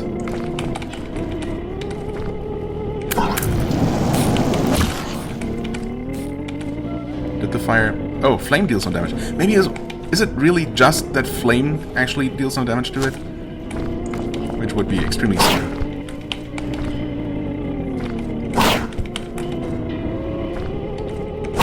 Maybe that's all it was. The weapon that I saved to use on the final boss, that, to be fair, I didn't expect to be some sort of shadow creature. I expected some actual, you know, physical monstrosity. Maybe something tree-related and thus vulnerable to fire. But yeah, what irony that the super weapon that I saved for this final fight, that I was expecting to be awesome, turned out to be the one thing that I was immune to. Unless it's immune to more than just that. But did I really not try attacking it once, at least, with some sort of physical attack? And I could have sworn Zuni's attack also didn't hurt it the first couple of times. So maybe something I did between that very first attempt, I guess, and now has actually made it vulnerable, at least to certain attacks. Oh well, overcomplicating things, I guess, or just being confused by the game being weird. One or the other, or both. Hurt and bleeding pure darkness, its tendrils touching and sticking to the surfaces that just are not there. The creature savagely claws at the thin air, trying to tear open something invisible. Reality, no less wounded than the beast, injured by many a hand beside the deformed one here present, covered with unhealed lacerations that Citrani could see on his recent travels. What? Reality gives. Continue. A fold, dark and livid, its edges flapping at the wrong intersections like a balloon deflating as seen from its insides. The tear escapes the control of the dying creature, unraveling, running up across its arms, devouring it. With the last scream reverberating through the shuddering caverns of the underroots, up through Konami's dying body, shaking Citrani's entire world, the man who was not a man dies horribly. Citrani feels the pull of the gash. The gash? A living thing raging madly at him, at life and at reality? I thought the gash was the name of that canyon going through the countryside here. The clerk is retching, ill, lost, as the black mouth runs screaming at him, desperate, but it never reaches him, dissipating instead with the death of the warper. The real sounds return to the cave as the pressure eases or the sense of hearing sets again on sensible tracks, who knows. Only the sounds he hears now are no less terrifying, a sinister creaking running through the roots, a slow shaking. The mere act of standing up becomes very difficult. Citrani rises his gaze to the crib. The seat is dead. Run? Citrani flees. Does he now?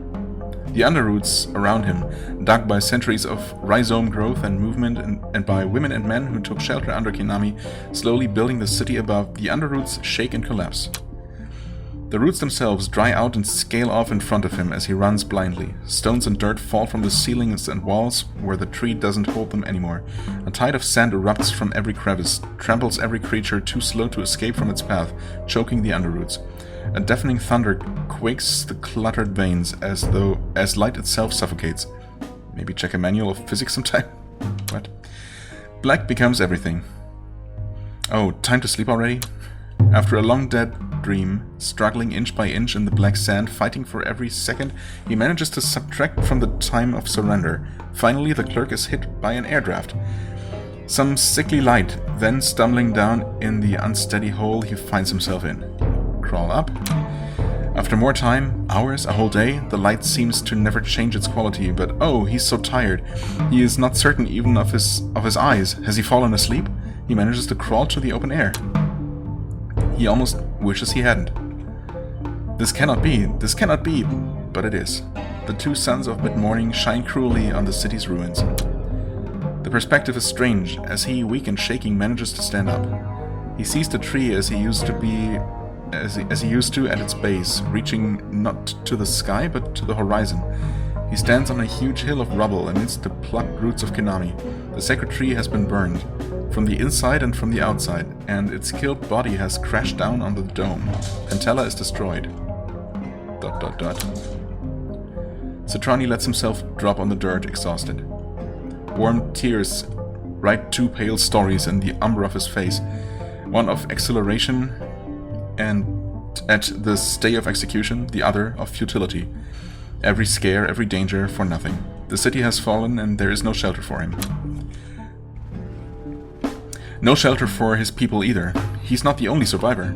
He sees them, few, scattered, most of them from the outskirts of the city where the madness did not reach the end of a branch, and more from around the trunk. He forces himself to look at the foliage, smoked, blackened, precipitated to death. It was not my fault! Not my fault! No, I guess it wasn't. So much loss. It's then that he sees them. just beyond them. And somehow he understands. He stands up. Shivering, he averts his eyes from the foliage for now. Let it go. The survivors are flocking together weakly, as after a fever. The clerk looks at them, all sharing the same guilt that he carries. But alive. What guilt? What are you talking about? He starts down the hill, a tinny taste in his mouth. Join them. In groups or alone, having by now seen what he saw from above, his ex-citizens are gathering close to the broken dome not far from Maginov Gate, now a pile of rubble. Not all of them. Some simply gave up. They turned their backs to what now awaits outside, and to the other citizens, and slowly walked in the shadows of the wreck to screen themselves from the suns. He asks himself with sadness if those were the ones that actually were not taken in by the folly of the previous days. If those were the ones that stood for the city, the sane ones. What would that make of me? But it's too late for all of that. Outside the dome, a whole nomad tribe awaits them. Oh, okay. The desert is there. Everything was for nothing, the clerk says to the dead tree as he crosses the shattered glass, but his meaning is lost to the sands outside. Goodbye. A large unseen hand, unreasoning and uncaring, has again swept the land, as it has done countless times. The nomads stand still in the heat, unreal, with no hurry, a few minutes away, like an illusion. Citrani walks to them. The end. Really? The end? Yes, the end. Going native achievement unlocked. Going native. Oh boy. This game. Marco Pedrana. Art, story, game design, level design, sound design.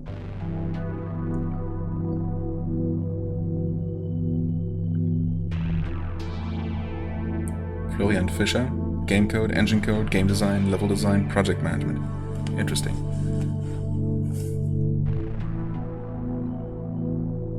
Additional credits go to proofreading. There was proofreading? Someone proofread this thing? And this is what we got? MF indeed. Sorry, but... I mean, what? How? How bad was it before the proofreading? Gabriele Artuso, thank you for the music. Although it's really just the title track, and now in the credits we get some more actual music. I mean, the rest of the game really did not have any kind of music, did it? It was just ambient noises, ambient tracks, which were totally appropriate and totally contributed to the atmosphere that was fantastic, while the actual exploration was going on. If I ignore all the writing in the game, almost all the writing in the game, it's a fantastic dungeon crawler. It played super fluently and just mapping out the dungeons scratched that itch for me that I look for in this kind of game, or that I want to have scratched by this kind of game, I should say. So yeah, that was really competently done.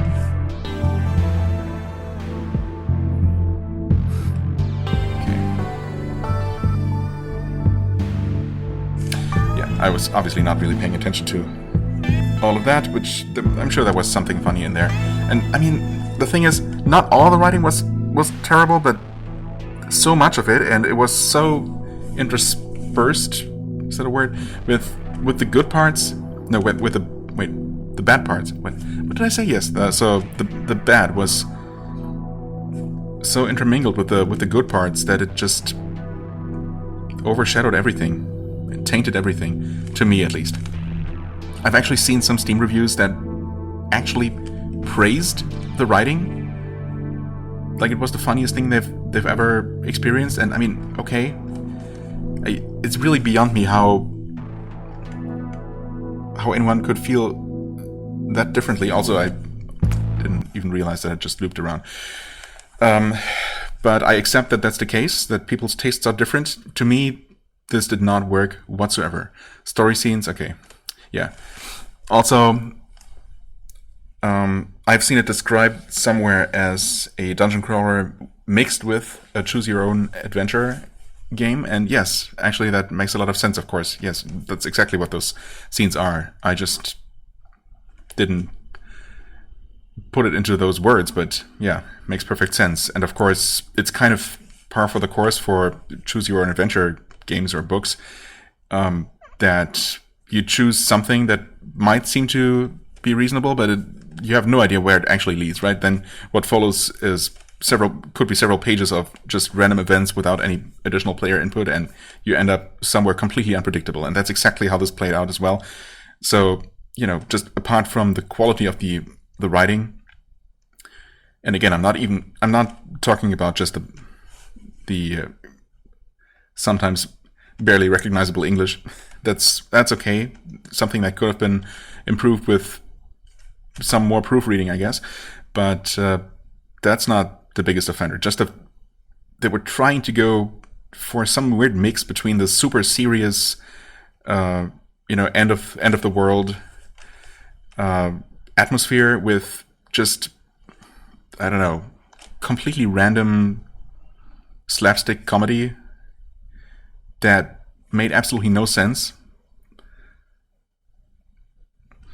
And then on top of that, you had these story scenes that you had absolutely no way to predict what any of your choices would result in, and it was just complete randomness, complete chaos, and complete madness all the way to the end.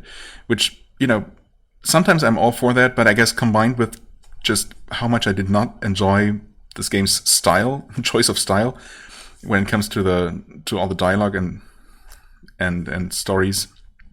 Yeah, that just did not work for me. But again, the dungeon crawler portion of the game, absolutely a joy to play. So yeah, unfortunately, it ends up being a bit of a mixed bag. I did not hate the game, but it's also not gonna be one of my favorite games. It's not gonna make my favorite games list just because I have no desire to actually replay it. Even though I'm sure there is a lot of replayability. Obviously, we've seen only a third of the possible story scenes. And in a different game, with different style of writing, I might be very inclined to give it at least one more playthrough and just purposefully choose all the options I did not choose the first time around. Areas visited, only 30 out of 67. That is actually wild. Okay. I struggle to imagine where all those areas might have been. What kinds of areas are we talking about here? Actually explorable dungeons? Or what does the game count in this list? I know there were, obviously, even in the places that I did visit, there were a bunch of doors that I never figured out how to open. And I know for a fact that there are more party members to recruit, right? I saw that one achievement where apparently it's somehow possible to recruit that one of the nomads who we ended up killing, who we didn't even get a chance to talk to her at all. So yeah, surely there are a huge number of different possible paths you can take through the game, and I appreciate that. I admire that. That is no small feat. But as far as I'm concerned, I saw this ending definitely only one of several. And enemy specified. Yeah, I'm happy with this. Second prize contender at Aeons of Sands. Oh, second prize. How could you have gained more points there? I was pretty sure I had picked up all the stuff. Maybe if you get more points if you do it faster or something? I don't know. Does it matter? No, of course not. Oh, okay. And yeah, I suppose that's it. That's Aeons of Sands, the trail. Aeon of Sands, the trail. Did I say Aeons of Sands? Well, close enough. While I have no desire to replay this game, I would absolutely not mind a sequel. With the subtitle kind of style, they're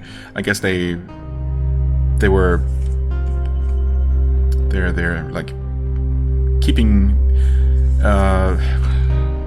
Now I'm struggling to use proper English. How do you say that? They are basically to keep the door open, I suppose. Is that how you say that? For a possible sequel? Or for turning this into a series? a franchise. Anyway, yeah, if another Aeon of Sands game comes out, in other words, I am more than willing to play that, and with any luck, they'll have a different proofreader, maybe, if nothing else. But even if not, I guess I'll enjoy the dungeon crawling aspect just as much as I did with this one. So, you know, good enough for me. Anyway, I guess that's all I have to say on this. I'm sorry that I belabored that point, my qualms with the writing as much as I did, but well, I really felt like it detracted from what could have otherwise been a much better game. And yeah, it's just how I felt about that. Absolutely feel free to disagree with me. I mean, as I said, I'm aware that there are many people apparently who actually enjoy the game for its writing. So, okay, if you did, absolutely let me know why and what you liked about it, and maybe I can somehow slowly start to see how you could feel that way. I don't know. No, it's just, don't mind me. I'm just, my mind is just completely fried at this point. Looking forward to playing something very, very different next time. No dungeons to crawl through, and hopefully very little dialogue to read of any kind. That would be nice. We'll see though. Yeah, anyway, next time something completely different. And will I do more of this style of dungeon crawler in the future? I mean, yeah, probably. I have every reason to assume that the other ones on my list are very, very much unlike this one, except for the actual dungeon crawling part. So, and that actually worked out. I came to terms with that over the course of this slow play, right? At first, you know, during the first 2 or 3 episodes of what, a total of 6, I guess, at this point. Hard to keep track with the stitching together of sessions, but yeah, I believe this should be episode 6. So during the first half of this slow play, I was obviously almost constantly commentating. Towards the end, I was getting more and more okay with, I guess, just quietly exploring and really only piping up when there was something to read or to explain, or, you know, to muse about, or to complain about the writing, that kind of thing. And yeah, I guess that can actually work out pretty well. It was pretty relaxing. There were actually, toward the end, very long stretches without any commentary, but that was kind of the idea to begin with, so I'm okay with that. I hope you are too, but again, let me know what you thought about that and every other possible aspect of this. It's high time I actually stop rambling and wrap this one up. So, as always, I thank you very much for watching, for sticking with me through this rather long-ish project. Well, this game in particular, and hopefully sticking with me for the rest of the slow play series that I have no intention of stopping. And yeah, as I said, leave me a comment, always hit the like button, and I shall see you real soon. Bye-bye.